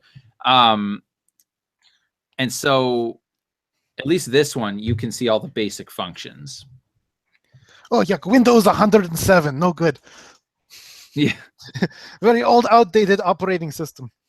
Use Linux. Way better. Yeah, and probably just like using these, he's used to using these holographic, Tony Stark style computers. He's whizzing through the information and kind of drawing over Edgar and even the little droid, because maybe he can snap pictures of stuff or something. And just scanning through stuff, looking for any kind of reports. He wants to actually know when the power shut off, right? To see how long it's been since systems aren't working anymore, right? Has it been 5 hours? Has it been 5 days, 5 weeks, whatever? Yeah. That's what I'm gonna look for first. Yeah, absolutely. And so you're able to access that information, and you basically find that it's been roughly 3 weeks since power to this terminal was shut down. And you see that although power was shut down 3 weeks ago, there had been some emergency power to other parts of the facility. And you're also able to access sort of the logs of what was going on. And basically, you don't get all of the information, because a lot of the very specific detailed information is hidden. But what you can pick out and what you notice is that there are frequent reports of the GPS codes for where those vehicles were going out onto the surface of the planet. So you get the impression that based on your information, right, the scientists had found something, right, and they were trying to locate this power surge wherever it was coming from. So presumably they'd been taking the vehicles out to try to find that. And all of that ceased about 3 weeks ago. Yeah, and then he's going to also look for any kind of current things that are operational, like seeing maybe certain areas of the thing might be operational or not. Right now, there's nothing operational. Yeah, because all power is turned off. Yeah. The idea of there's still this thing being broadcast somewhere is kind of going through his mind. He's trying to find where this broadcast is coming from as well. Yeah. So this system isn't necessarily you could do that, but you'd have to specifically hone in. Right now, you're kind of getting the very basic functions of the system, because that's not what it normally does. Yeah. It accesses systems versus whatever. So you could potentially turn on power, lights, whatever, assuming they work. And yeah, but you could attempt to find a signal, certainly, if you wanted to kind of go in and dig a little deeper. Yeah, and so try and maybe dig a little deeper for the signal. And this, make a roll for that. Yeah. Just make a difficulty 3 intellect roll. Yeah, no effort in this, and that's a failure. So okay. Yeah, it's he this computer probably isn't even built for accessing that kind of information behind certain firewalls and such. But then he's going to try turn power on is the command code for it or something, and try and turn the lights back on in the area, maybe get the doors functional and the mag locks and stuff, and absolutely. So yep, for sure. Yeah, and so you kind of you're pulling out the different files and whatever, and you kind of tap the function to do that, and you guys hear this sort of like as maybe the generators are starting to turn on, and then you hear this and then you tap it again and it goes and you hear and then all of a sudden, like the lights start to flicker and they turn on, and you can hear this hissing as oxygen starts flooding in, and all of a sudden you guys feel like all weight like kind of suck you down to the floor as the gravity starts to kick in. And yeah, I mean, all the lights are turning on. It's sort of this cacophony of of different noises and sounds and sensations and whatever. And after a few minutes, everything sort of normalizes, and then you hear this voice over this sort of computer generated voice saying, "Welcome to Triton facility. How may we be of assistance?" And it's just sort of a typical AI, kind of personal assistant type software. And I think this is happening, maybe like he's kind of like smacking the things, like, come on, you can do it, kind of like words of encouragement to the machine, is like, little more, one more time or something like that, right? Yep. And then, this air rushes in, and maybe after a while, he kind of like lifts his mask and just breathes in like the air. He doesn't like the stuffiness of the helmet. Maybe he's actually going to remove it after the air is breathable again. Absolutely. Oh, there's a good show, Doctor. Then I want to turn into the consoles and see if I can pull up the life support systems. I've got training in that, and I kind of want to look those over and see if there's any reasons listed that might have caused like the airflow or the shutdown, or if it was just, I don't know if there's any of that type of information I would find in the logs there. Yeah, I mean, you could try to ask the personal assistant software if you want. Oh, right. Yeah. Oh, yeah. Actually, that's even easier. Triton system. Kind of looking up into the ceiling. Why were you? Why did you shut down? What resulted in power loss? And you get again that sort of weird computer female voice coming over the intercoms. There was a massive power fluctuation that damaged the systems. It shorted them out, and unfortunately, the sentients on the facility were unable to return to the facility to repair these systems. By the time and she kind of hesitates for a minute, the robots were able to repair the systems. The sentients were no longer alive. So they weren't able to get back. How many vehicles are normally stocked in the garage? And she says, normally there are 4, and you guys only saw 2 in there. Mm-hmm. Yeah. Huh. I'm going to turn back to the other guys. Well, there's some missing cars. So we might have to backtrack, at least in style this time with the heater on. Might have to cut through the snow again. We will have wind to our backs. Empty. It will be a hasty trip with wind to our backs, perhaps. I'm more interested in the wind to the doors. My back will be in a chair. Absolutely. And yeah, so I mean, you certainly, if you guys want to proceed to the vehicles, you can. Was there any other information that you were going to look for, or kind of anything else you want to do in the facility? I just want to download all the logs so I can check them over while we're driving. Yeah, absolutely. And that's fairly routine for you. You can just plug in and do that. Because I'm going to look at things like where they looked, where they, like anyone, like if they had any audio logs, where they were looking, what they found, everything they know. Yeah. Yeah, absolutely. What about the rest of you guys? Yeah. I think I'd like to ask the computer again if they were able to identify the source of the surges. They said that they weren't able to identify the source of the surges, but that they believe that they identified the location where they came from. Where was the last place they went before the systems went out?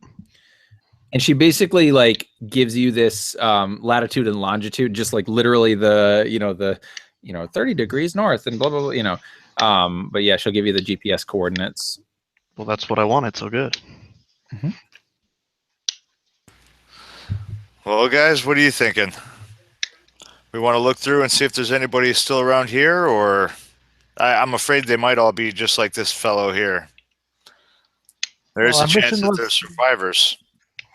Our mission was to find out if there are any survivors and go find them.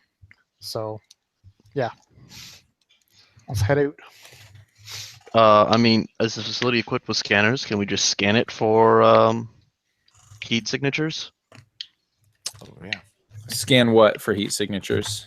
The facility, because if there's anyone alive, they would be really warm in comparison to the building that's been off.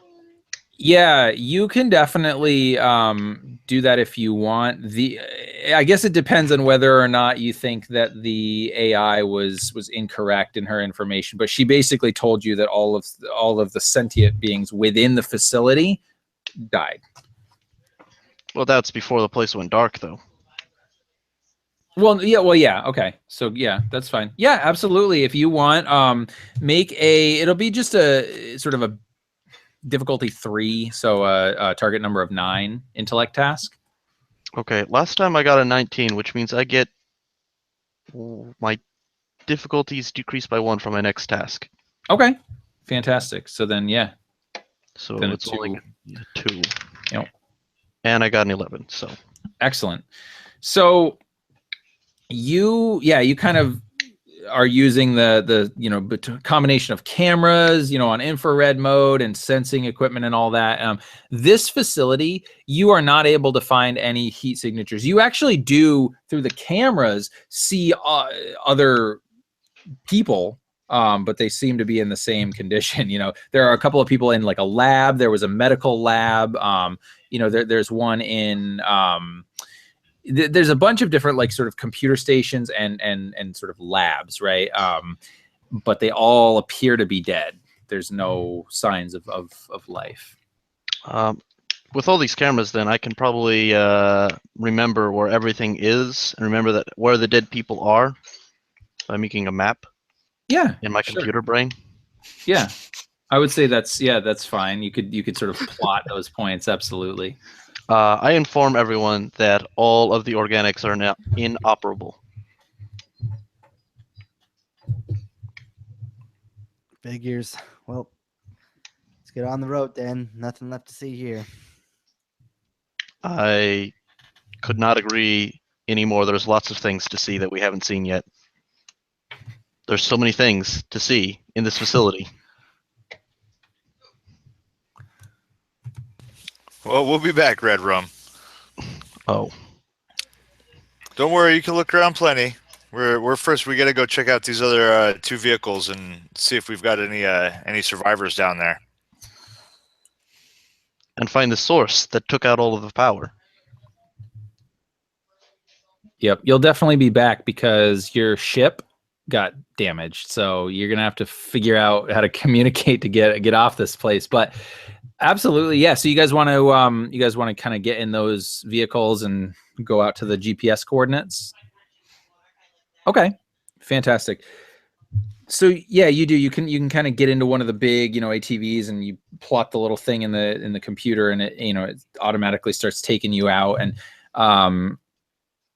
you go through and you're traveling, it's bumpy, whatever. It's not a most comfortable ride. But you travel for probably, it seems like maybe an hour, just across the surface of this thing. And you get to this point where you actually see what looks like sort of a makeshift, not tent, but like a makeshift facility was set up. Like they probably had, a kit that they could do, field work or whatever. And you see 2 of the vehicles outside of this thing. Scanners are not picking up any kind of life sign readings. But with the weather, who knows how accurate they are. But you ascertain, this is where the GPS coordinate says is the final destination.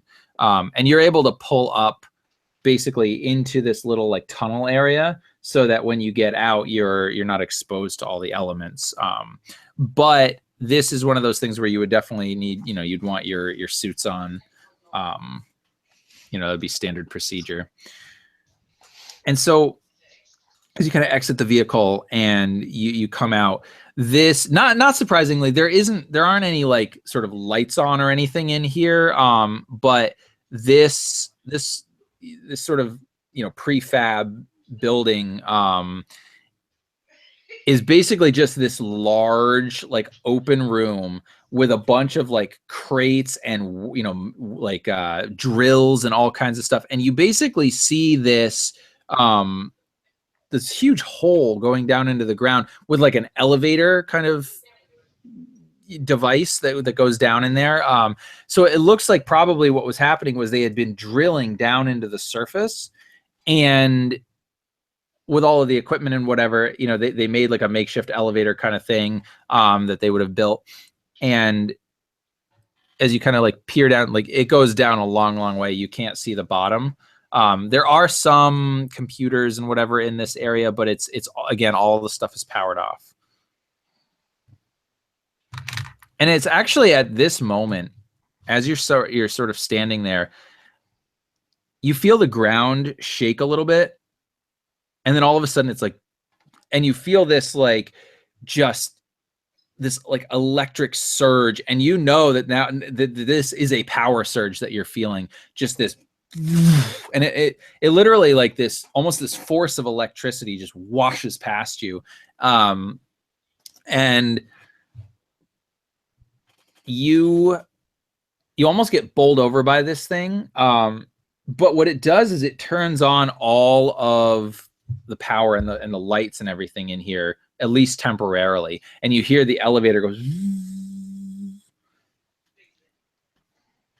But like this was an intense surge of energy from somewhere really close by to you. Well, I think we know what blacked out the facility. Yeah, and I think that maybe Brutok be trying to like saying something, but his comm stuff isn't working, kind of got shorted out, and his computer did as well. He's like mashing buttons, trying to get everything restarted. His his gizmos are powered off at this point. Restarting all of his stuff because he can't breathe right now because his suit's kind of been powered off, and he tries to repower stuff on because that's scary. Yep. Awesome. Red makes several beeping noises and then says, Unit 388 is online. Nice.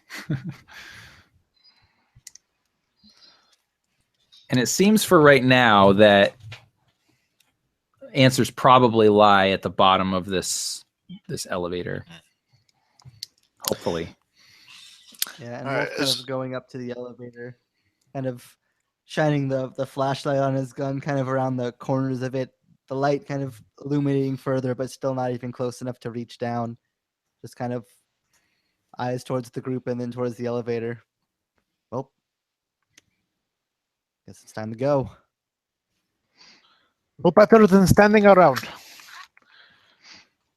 Yeah, Red Rum's going to go over there and wait a little bit and then initiate the thing to make the elevator go down. Okay. And so, Yeah, go ahead. Oh, sorry. Yeah, I was load up the packs and go stand over with everybody. Okay. Awesome. And everything is kind of slowly descending. And Red, at this moment, I would love for you to share what the secret is that of Doc, and go nuts with it if you want. Well, I know what the secret is, but I mean, it's kind of a secret. I can't tell you guys. I mean, I could, if you want, I could give you some XP for it. I'll throw a GM intrusion your way if you want it. Fine. Okay. So, well, what he doesn't want people to know is that back during his internship on Titan, he was supposed to be helping treat a bunch of people with a very minor illness. There's a small outbreak, and he done fucked up, and the pathogen mutated and killed hundreds of people. And it was all covered up by the government and stuff. But, you know, all those people dying was still his fault. Wow. All right. So that's great. And so I'm glad I know that. You guys kind of make it down into the bottom levels of this thing, and it starts to slow. And Edgar, do you have some sort of preternatural abilities, don't you? Something that maybe is special about you? Yep, just a little bit. Yeah. He does have a little bit of quasi-psychic ability that he usually tries to kind of keep hidden and pretend out that, oh, it's just medical science, of course. Yeah. So he kind of like hides it under stuff. I was actually going to bring up that, as the ice was traveling by, kind of like lets his head clear out and kind of, extends that feeling to go back and see if we're lining up with where he felt the direction should be going previously. Yeah. And, maybe it was, advanced government research. Maybe you were born with it. Who knows? But yes, you do have these sort of special abilities. And as you were getting closer and closer to this facility, you definitely were feeling sort of this just sense of foreboding, and it just gets worse and worse as you're descending down into this thing. And what you realize as you make it down to the bottom of this, and the doors open, all you guys see ahead of you, there's basically a few things that stand out. You're in this large sort of cavern, right? Like they've drilled out this big area, and on the floor in front of you are probably a dozen desiccated corpses, just like, the human corpses in their suit, like ripped and torn. Their flesh is just destroyed. There's lots and lots of different sort of equipment all over the place, strewn about, drills and laser torches and all kinds of stuff. But what immediately draws your eye, even away from all of these corpses, is this. It looks to be a stone doorway with all kinds of strange sort of writing on it. These symbols that they look vaguely familiar to you, but you can't quite place them. And it seems to be resonating this energy. Well, actually, using one of those items, I actually know what it says, because whatever that stuff is, those are the people who actually made me. Nice. All right. So you want to maybe use the Comprehension Cipher? Yeah, I'm using the Comprehension Cipher. So I know exactly what this says, and I'm surprised you guys don't. Yeah. So you have this sort of programming that kind of kicks in and helps you to translate. And you actually realize that this is basically a form of... It's very similar to like Egyptian hieroglyphics. It's a little different. But your database, back on Earth, ancient Earth history, very similar to this. And this was not written, though, by Egyptians, clearly. So somehow this language, very similar to what was found in ancient Egypt, is here on this moon, buried deep underneath the surface. Basically, it's just, and what the writing says, you can tell that what the writing basically says is that it's sort of like a weird poem, and I'm not going to read it because I didn't prepare a poem, but essentially what it is it's talking about the ability to sort of transcend worlds and the ability to you know, be one with the gods, and the ability to find salvation and a new hope, and the continuation of you know, of everything that you hold dear. So you don't exactly know what it means, but this, you get these sort of vague impressions from this hieroglyphic writing. And I say exactly that in the iambic pentameter it's written in. Yep. Just read it out. Yep. To the group. Absolutely. I'm not sure if that was beautiful or if we should be even more concerned. Both. It was both beautiful and terrifying, like all good poetry.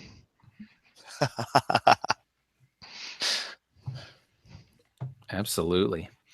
So, question is, you guys want to try to go through that door?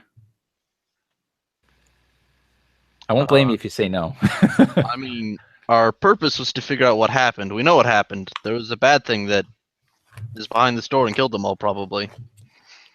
However, in character, hell yes, I want to go through the door. I don't know what's over there. So I'm just going to go over there and see if I can't figure out how to open it. Okay. And as you do that, oh, go ahead. I was like, I'm not even going to like consult anybody either. I'm just going to go over there and open the door. Mm-hmm. And imagine while he's going over, like Ghost is not. Why do I keep saying Ghost? I played a character who like the art I used was similar, so I keep thinking it's, but it's not. No, that's all right. Wolf. No worries. He's too distracted because he keeps like flashing the flashlight on his gun over all these dead bodies and just seeing all these just complete rips and tears and slashes. He doesn't even see Red Rum going over towards the door to stop him. He's just like, what the heck happened here? Just kind of shining the light over all the different corpses on the ground. Oh yeah, and you would be definitely on edge because you would recognize these wounds. Like this is like these bodies were basically, it looks like some sharp metallic objects either slashed or pierced their bodies to the point that they were dead. That's usually what happens when sharp metallic objects slash and pierce my body, at least as deep as those ones were. Yeah, I mean, at least, you know, your silicon insides would probably sustain some severe damage, I would imagine. Well, I meant in real life when that happened. Oh, in real life, yeah, for sure. So that's very ominous. But yeah, as Red goes to sort of access the door,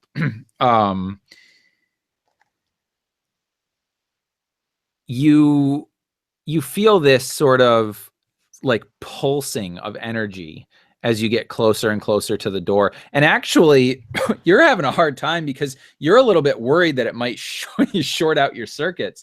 But you manage to kind of get up to the door, and as you do, you kind of open, you start slowly opening the door to this chamber, because you're little and it's a big door, and so, but it's opening for you. And as that happens, you would immediately hear this. It almost sounds kind of like a turbine or something, like some sort of almost like an airplane turbine. And all of a sudden you see something like fly out of this door. And Wolf, you would immediately, like, you would have been like trained on it, right? And so you immediately see this thing, and it's basically this like crazy sort of like mix of just metal components with this like, little turbine. It looks like some sort of drone that's basically made all out of like scrap metal and whatever. And you can actually see like many of the components from like the drills and the the laser cutters and whatever are all sort of shaped into this weird form. And this thing comes out and it's followed by two more. And then they look like they're nasty. It's actually, one of them looks like it's got a like some sort of like projectile weapon on it, and then another one has a bladed, like a saw, like a cutting blade, and then the third one has like these three sort of the arc welder kind of things, so they come flying out. So what do you guys do? we are not alone, and just like boom, boom, power on. This thrumming energy kind of just pulls back in this long tube. It's like almost like fireman hose style, kind of this big gun-like contraption, and he just like minigun style gonna like hold it up, knowing that these things are like scary bird things. I don't know, and trying to train in a shot on them. Maybe just this instinct kicking in of like, these things are flying at us with blades and arc welding and saws and such. Yeah. Just trying to blast them, I think, is what I'll want to do. Nice. All right. Before we resolve that, what do the rest of you guys sort of intend to do? Open fire would definitely also be Wolf's first instinct. Nice. Awesome. See, I'll be at least drawing the pistol, but kind of crouching down, and mostly I just want to like kind of watch the things, kind of start to study them, like literal studying through the understanding special ability. It's going to cost me 2 intellect, and it will give me a reduced difficulty on interaction tests after studying and trying to understand these things. Okay. So basically just kind of literally trying to figure out what is going on here.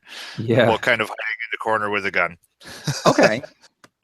And Red, since you opened the door and you see these things come out, you're actually behind them, right? Like they fly out and into the room.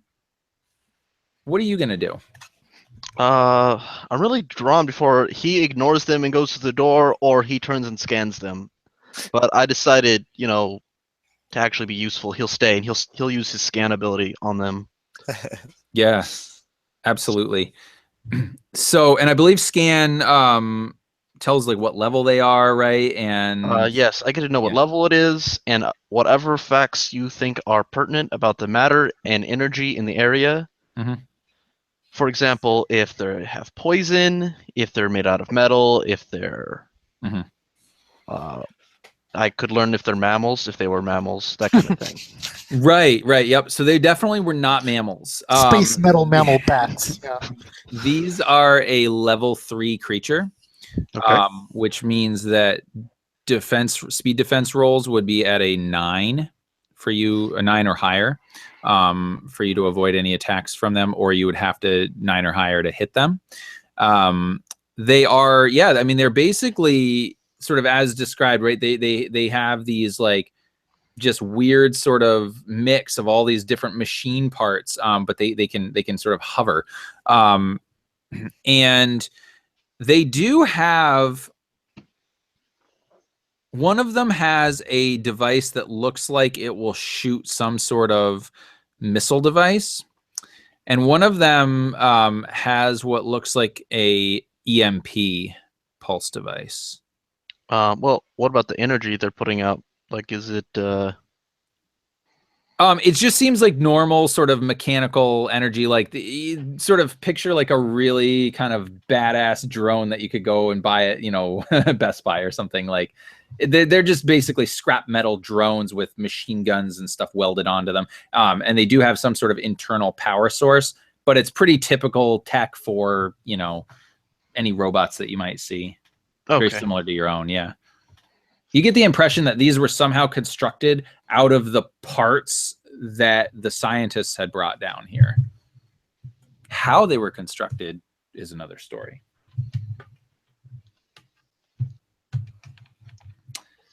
And I'm actually going to do one more thing. Edgar, I'm going to offer you a GM intrusion if you want it.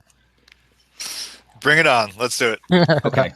So you intend to study these scrap drones, but as you're sort of looking at these things and your mind is starting to open a little bit and take in all these senses around you, and you sense this presence maybe beyond the door.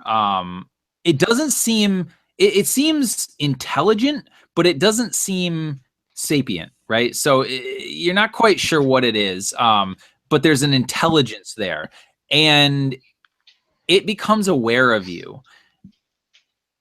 And you kind of, in your mind, you kind of get this sort of this pressure, and then this something like, you are special.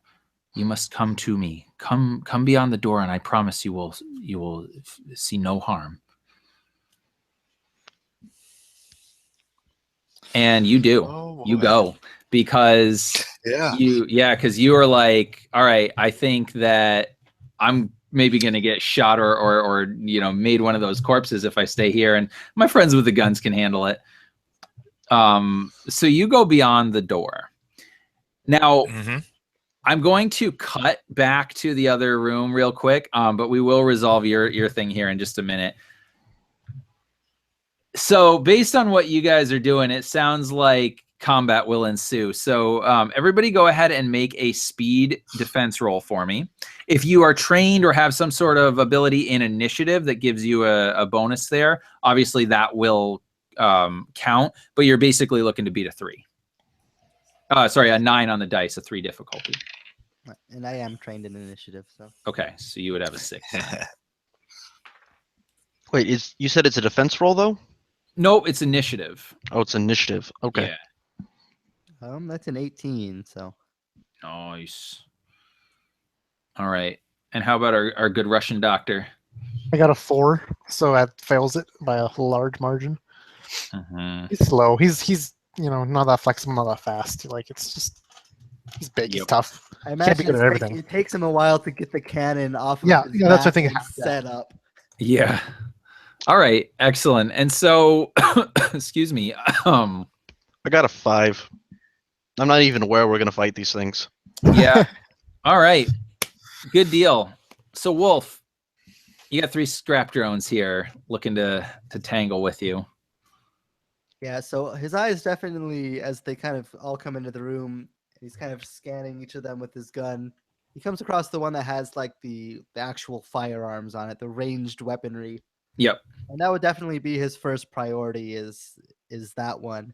He can dodge or take cuts, but if something's gonna fire bullets or missiles or something, he wants that thing dead first. And he just kind of aims up towards it and just open fire, just fully automatic rifle, just lets this thing hopefully have it. Yeah, absolutely. So that will be a speed attack. So essentially, again, it'll be a 9 difficulty. So I'm gonna use some effort here. Yeah, perfect. Sure. I think that's good. So sorry, what is that mechanically again? So what that means in speed. In speed, okay. So what that means is you'll spend 2 points from your speed pool, and it will allow you to reduce the difficulty of the attack by 1 step. So essentially, you go from needing a 9 on the dice to a 6.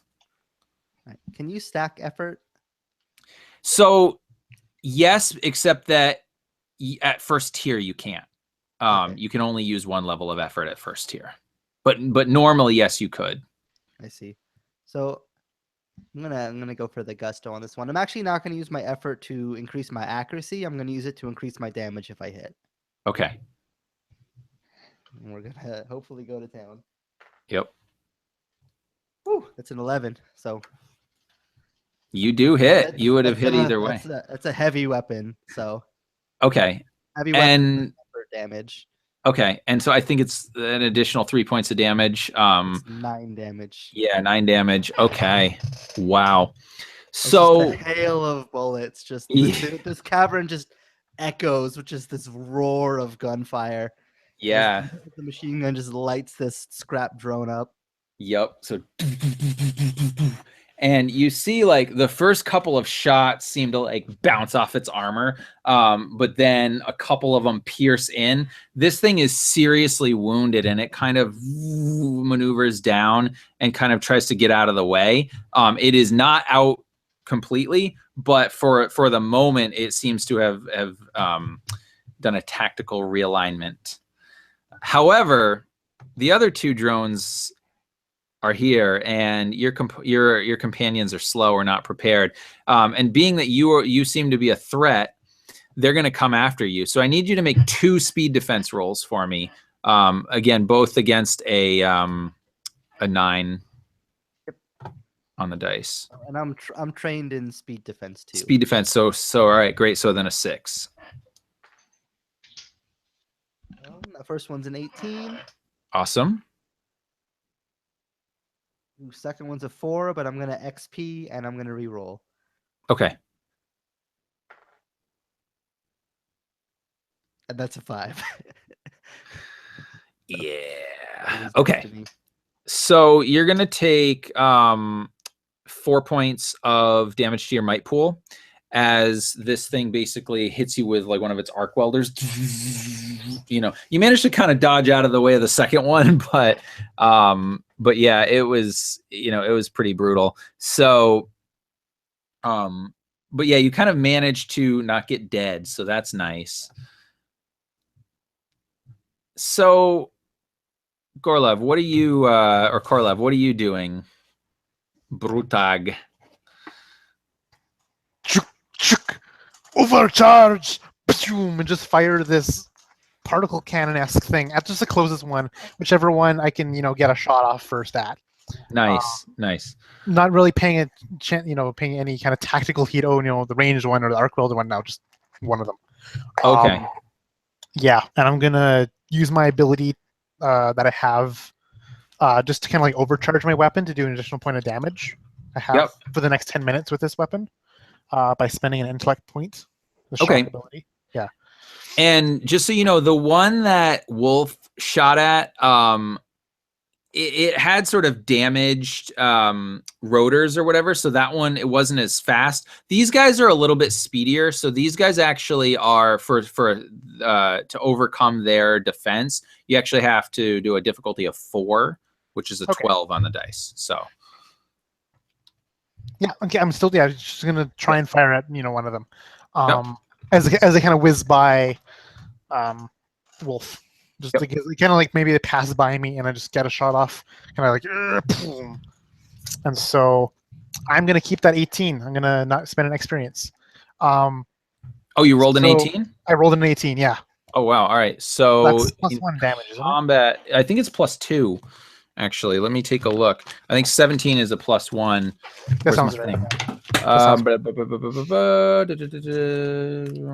Where am I?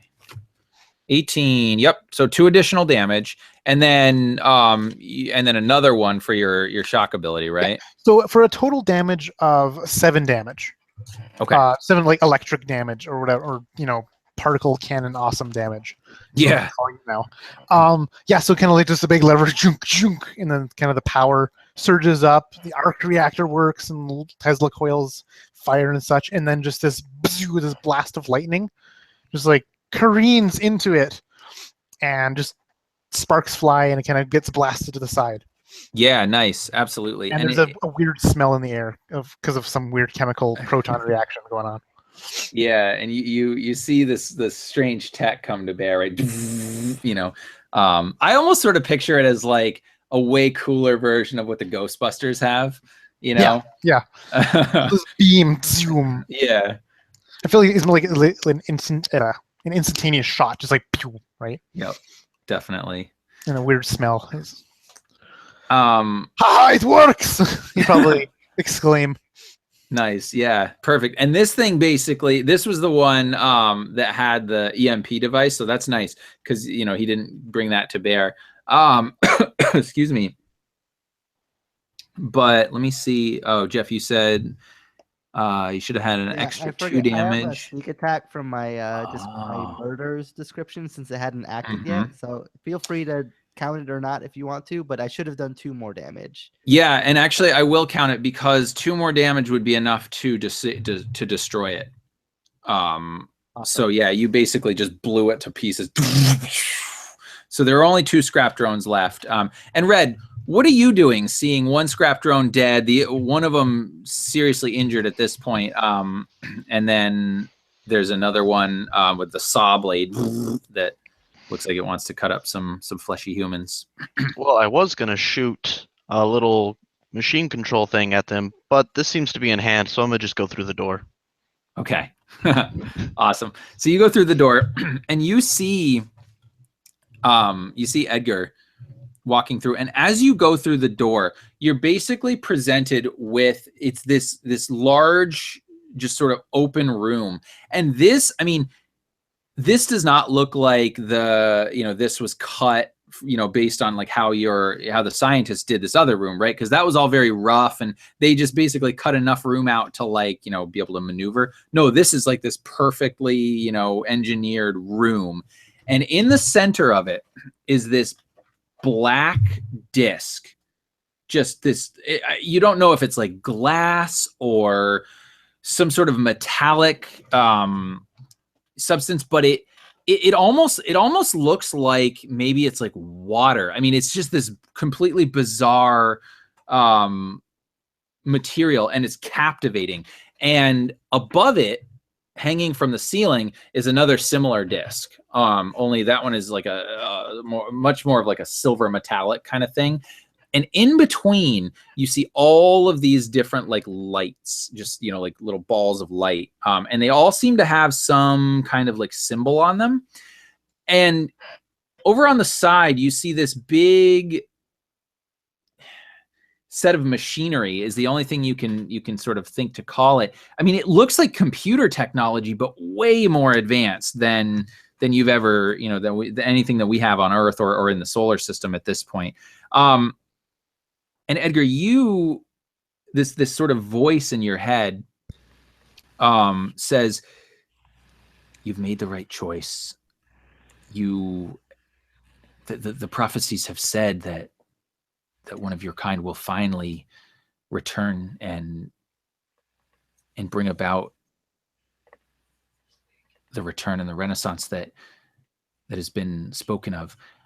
And I can help you with that. But unfortunately, the system is breaking down, and I cannot fully function within the system." And you're starting to get the impression that this is an artificial intelligence within the computer system itself.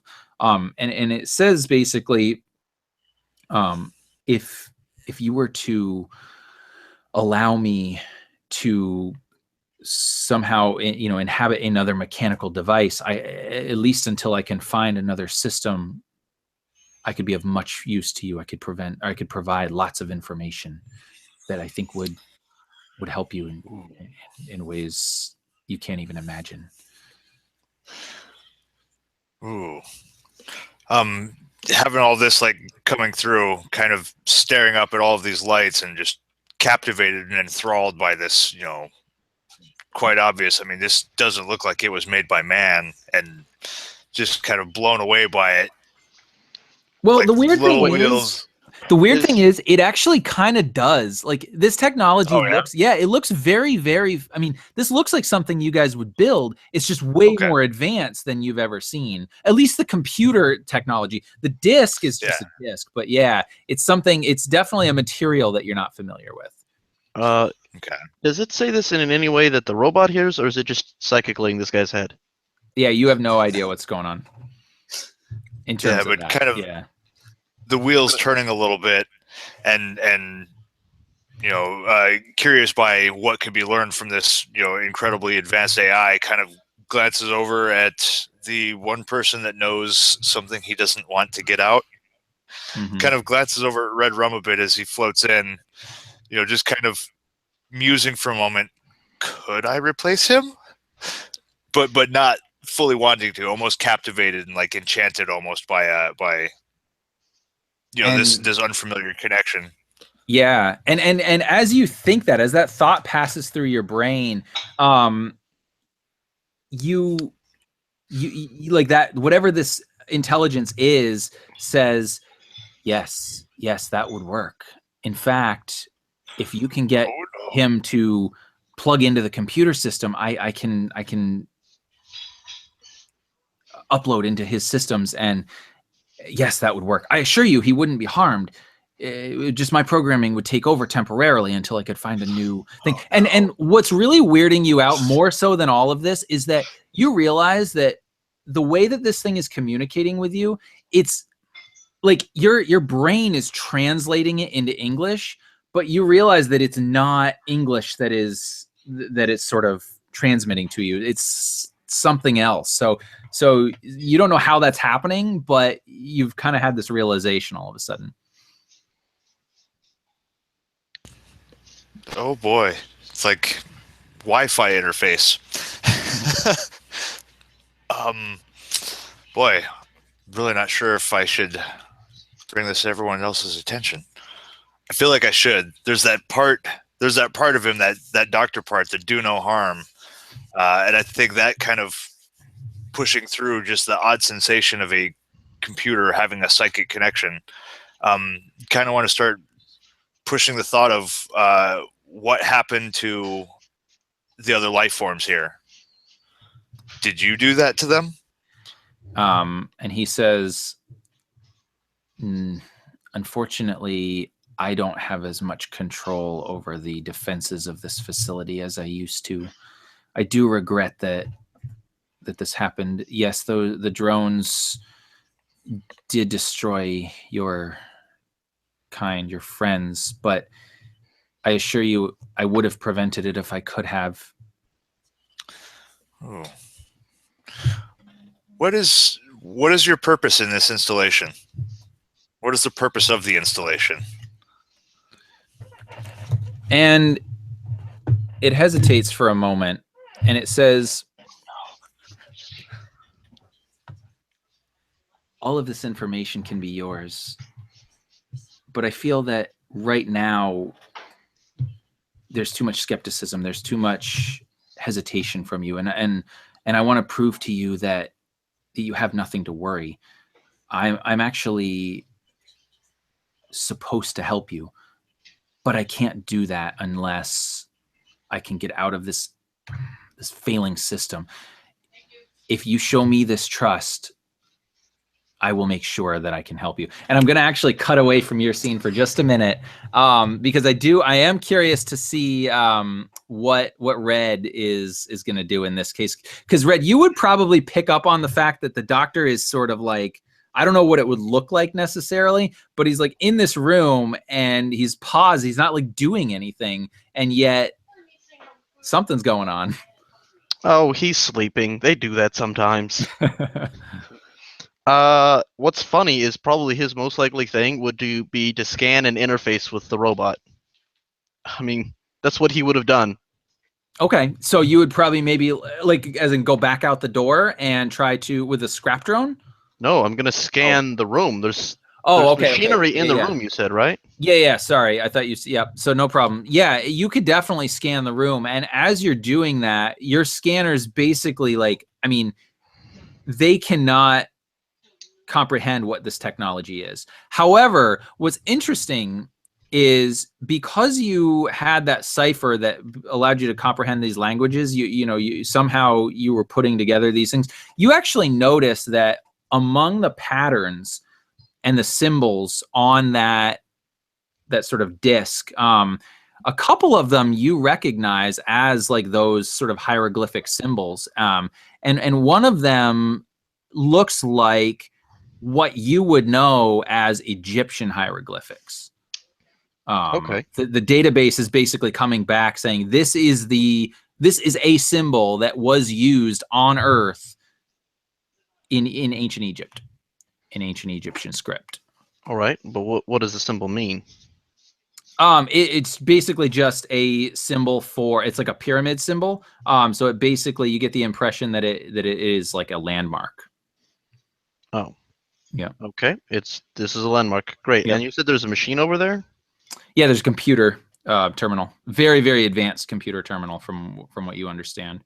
Okay. Well, my first question is, do I believe that it is controlling the robots? You tell me. Okay, you know what? I believe it's controlling the robots. And so the best thing to do is to shoot the little, the machine control thing on it. Control it to control the other machines to make it stop. Okay. So the machine control, I'll just tell you now, the machine control device isn't powerful enough in and of itself to control this particular machine. However, if you want to interface with it in some way, shape, or form to try to boost its power, I will allow that. Interface with the machine control device? No, with the actual computer itself. Like if you basically the way I picture it is this machine control device is sort of almost like a USB device, right? Where you would plug it in and it would hack through all the systems and get you control. But this thing is so advanced that you would essentially have to go in and sort of help it.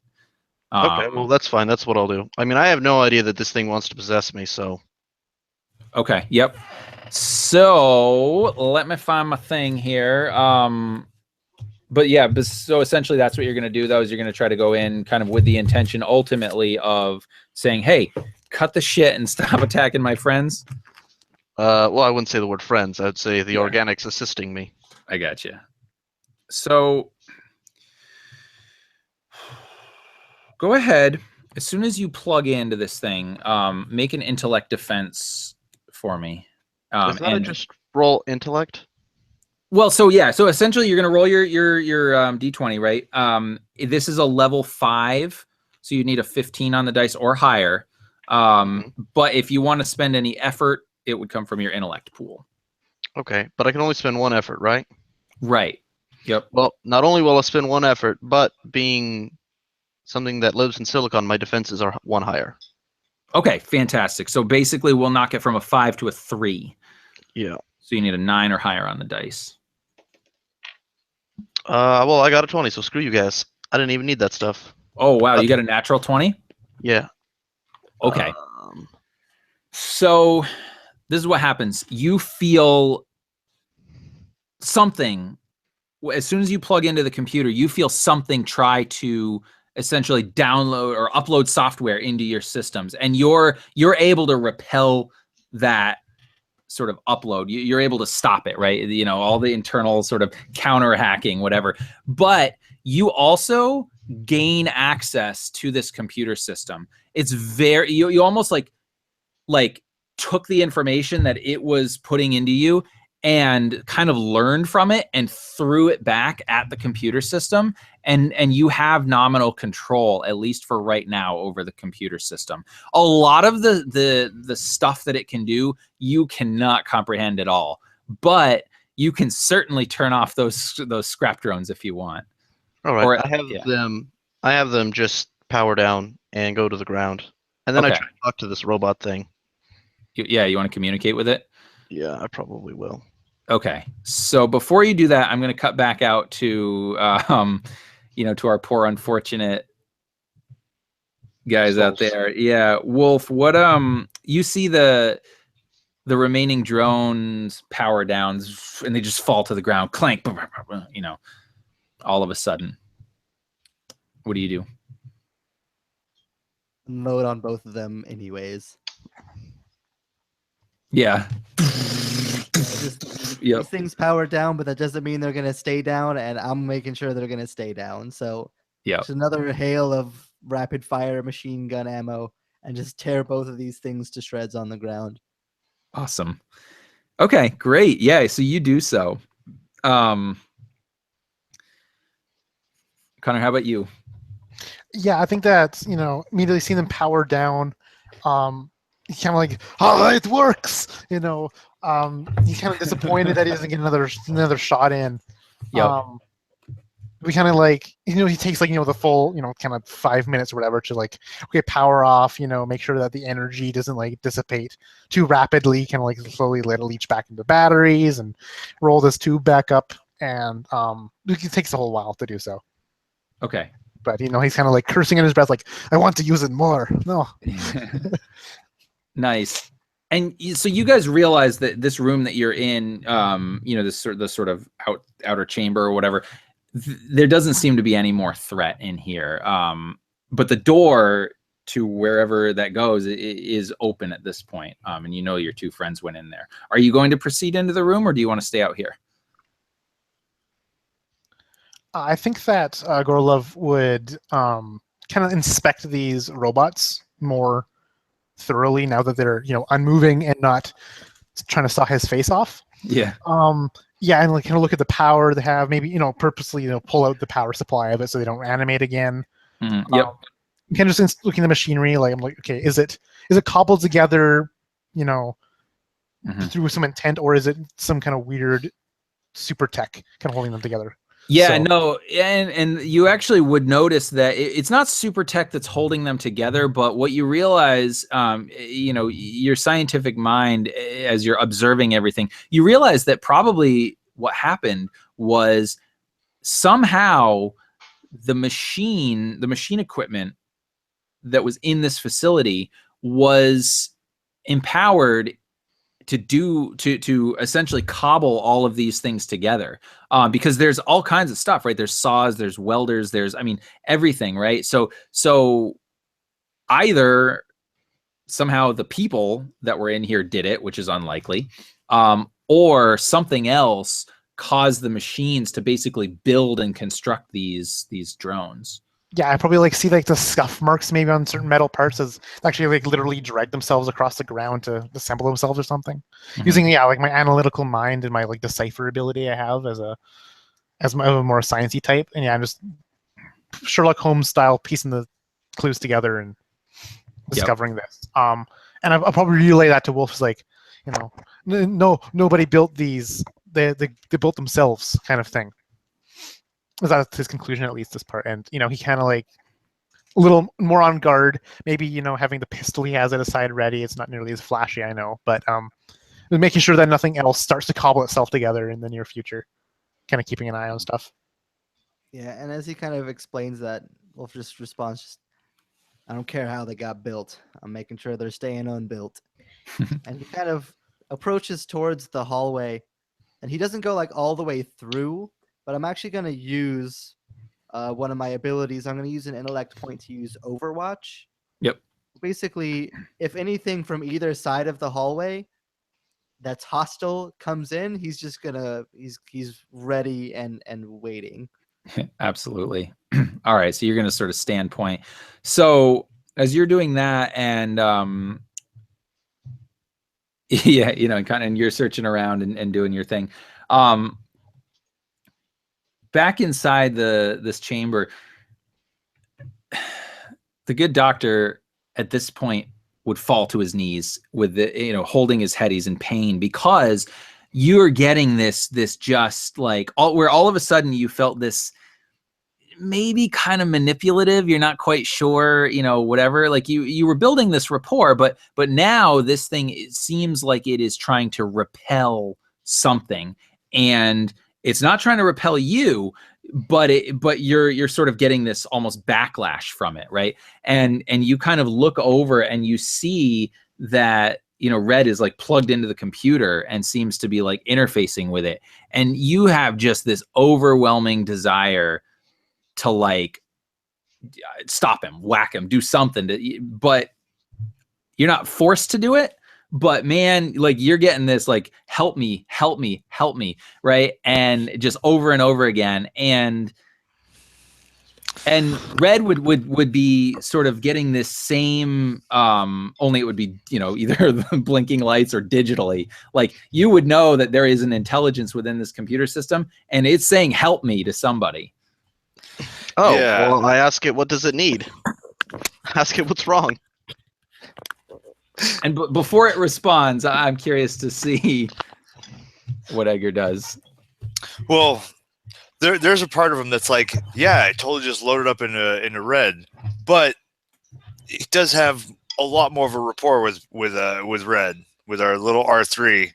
I would assume they have probably done multiple jobs together and whatnot. So despite him knowing this dark secret, I think I would actually be more concerned about Red Rum, who's a part of our crew. So I just kind of holding the head on his knees, Red, get out of the system. Oh, Kind of crippling over and trying to quiet the, I guess the screaming from or whatever from this other system. Mm-hmm. Get out of the system, Red. It's trying to take you, I guess. And Red, I'll offer you a GM intrusion if you want it. Absolutely, let's do it. Okay.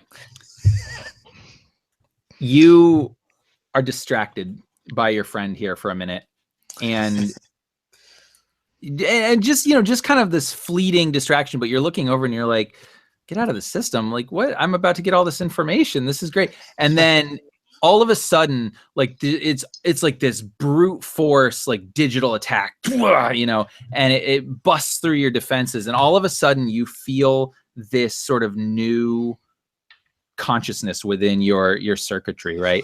And it doesn't seem hostile at all. In fact, it seems, one, it seems very relieved, and two, it basically starts communicating with you and says, do not worry, this is only a temporary solution. You will be back in control of your physical form as soon as possible, but I have much information to reveal to you.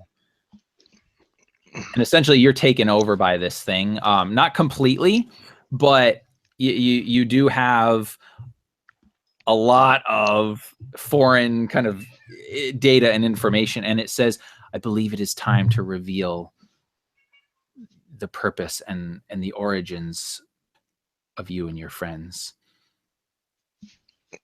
All right, I immediately tried to partition part of my disk space to reserve for only my subsystems so it can't get into them. Yeah, that's fine. It doesn't even like try to stop you. Like I'm like saying, yeah, sure, that's fine. I'm just gonna go ahead and load my gun, but you know, that kind of welcoming people that I don't know who break into my house unwelcomed. Yep, absolutely. And so, as you're kind of doing that, it basically starts directing you over to the control panel, and you start to access the control panel, and you realize that you're not doing it physically. It's just happening. Data is transmitting from your form to the control panel and back. And Edgar, you would realize this as well. All of a sudden, that psychic pain that you were feeling is gone, and you're feeling this sense of relief. And you can see the panel sort of light up. And as that lights up, you see essentially this sort of display of information, like almost just like in the air, like it's being projected, you know, and it's all in this hieroglyphics, right? And then you feel this sort of sense of like shift or whatever, this mental shift, and then you start seeing the hieroglyphics like flipping into, you know, the characters that we read in English, and you basically see it's an account. It's almost like a captain's log, you know, of like a ship captain or something. And as you start to read, you realize that this is the account of a ship captain who is basically on the run. They're running from this terrible enemy, right? And they're looking for a place to hide, and as the story kind of goes on, right, it seems like it's this like no hope left. I'm recording this data, you know, in case anything survives, and just as they're about to lose hope, they find this solar system with a planet that can support their type of life. And so what ends up happening is they go into the solar system because they've been running for a long time, and they set up this technology. And the way it's described, your brain sort of translates it. It's basically like some sort of 3D printer, but for like it can print DNA. And so and it starts to relate this this data, and you realize now that what you're reading is no longer a captain's log, but it's basically like the diagnostic, you know, information of what this project is. And essentially what happened is it created two forms, and basically wiped their memories. So they basically had like a basic kind of memory, and these two forms were placed on this one planet within the solar system that seemed to be able to hold life. And at the time, the only other sort of sapient life on this planet was animals, was mammals and crustaceans and whatever. And these two people were placed on this planet with this device, basically a computer, an AI, right, that they could have limited interactions with, that that would kind of, with the purpose that they would basically be able to grow and evolve and whatever slowly. And for a while, this was going well. And the ship was orbiting this planet, right? But a couple of the people on the ship, after months and even years of this, were starting to have doubts that this was a good idea. I mean, they were looking for a refuge, right? For a place where their civilization could survive. And they started to say, look, these people are like children. We've basically taken everything that's great about our society and wiped it away from them, put them isolated on this planet. This isn't right. And one of them, a rebel, somebody who didn't feel like this plan made sense, went and figured out a way to contact them, and basically said to them, listen, you are like children down here. I can show you how to get all of the knowledge in this computer, and it will enlighten you and set you free if you want.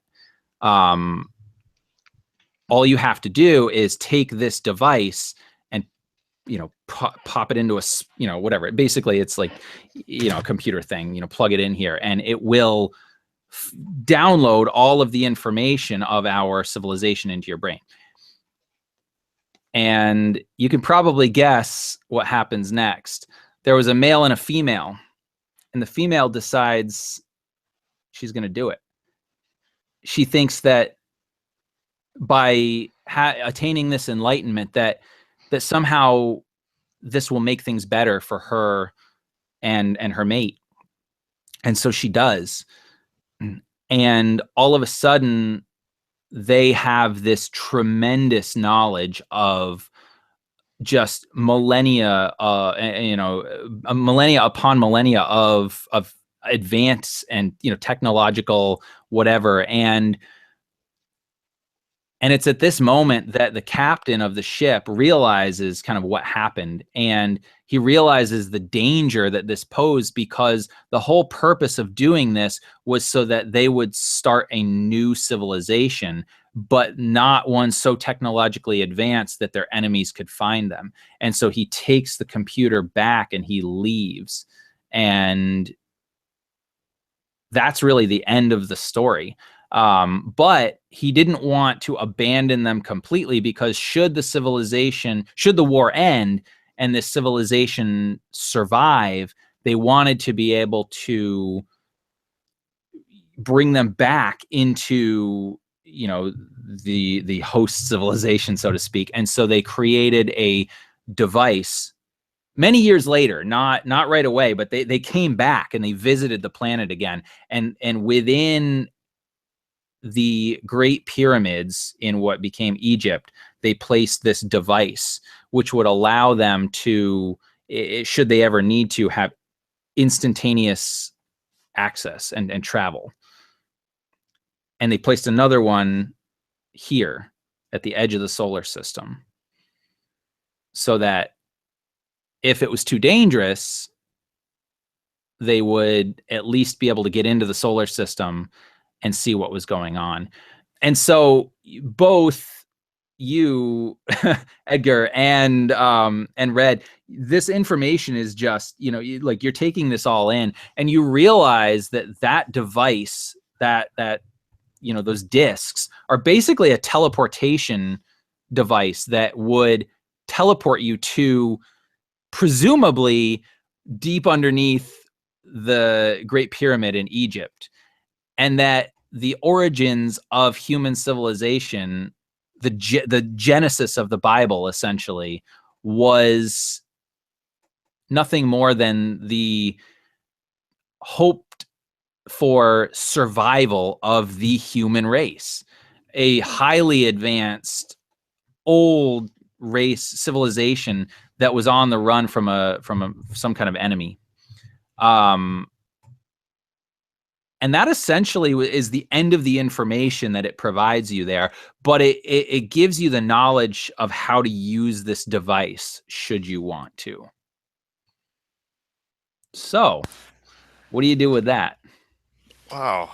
I imagine as all of this is like streaming through, and he's kind of like looking up at these, image projected in front of him, kind of reaching towards it, that he might start, subconsciously reading this stuff out loud as it's happening. So it would probably pipe through the comm system as he's just kind of, reciting this info dump that's pouring through his head, not really sure what to make of it, the way it's hitting him all at once. And as like the final like lines kind of tick through, kind of just half like calls out, I think we've found the bloody garden. Kind of more or less in shock, so to speak, with the whole thing just flooding through his very human mind. Yeah. And actually, in fact, what you realize is that where you would teleport to, it would actually be Egypt, would be under the pyramids in Egypt, most likely. But what's really sort of weird is that the story of Genesis in the Bible is sort of right, but in a weird way. So yeah, so you guys have the opportunity to basically get home if you need to. And actually, that's where I'm going to end the story.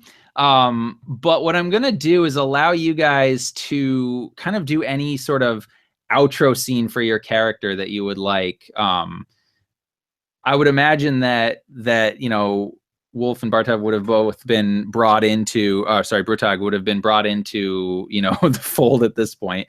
So why don't we start actually with Edgar? How would you sort of, do your outro? Boy, I would figure Edgar would probably turn around, looking up, between the actual computer system and up to, the display that was kind of floating between these two plates. Man, I think he would almost probably have like a life-changing moment at this point. This weird like psychic interface with this machine brain that's incomprehensibly intelligent. I think he is well set on his way to kind of stay and almost, I guess, kind of feel like there must be a liaison or someone has to speak for this machine, for this intelligence. And I think his outro is staying right there, just kind of enthralled with this machine. And I guess that's that. His outro is staying put. Awesome. Well, that's great. And then since Red was also directly impacted by this artificial intelligence, why don't we get his outro here as well? So hold on a second.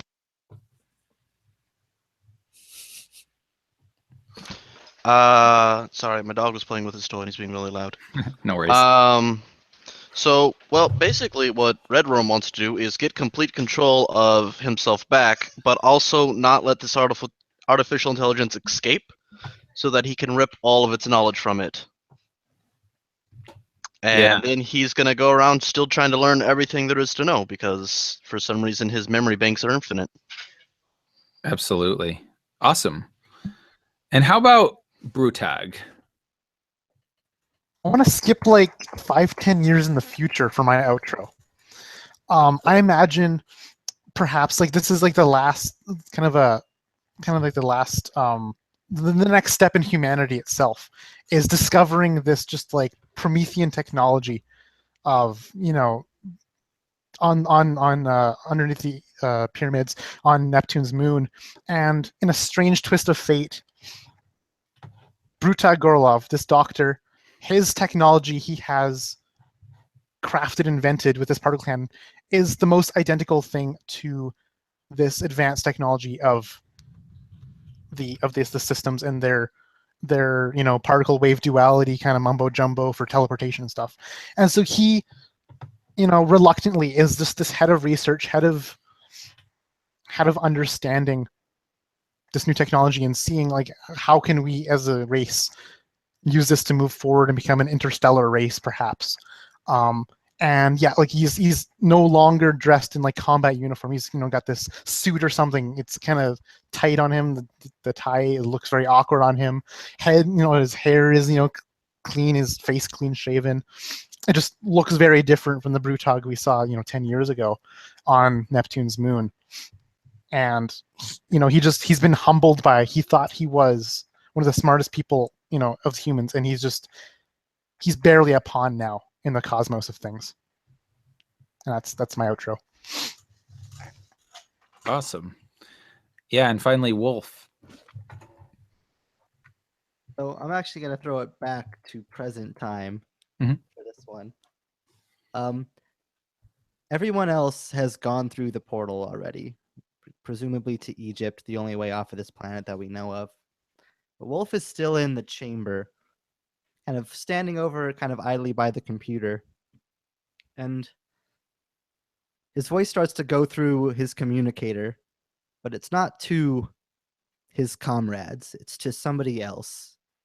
And he just says, well, they found the robot. Put the tracker on it like you asked. Take you right to him. I expect my payment in full and my ship to be ready. And then it fades to black. And Bum bum bum. yep. And with that, we will end this session of Strange Discoveries.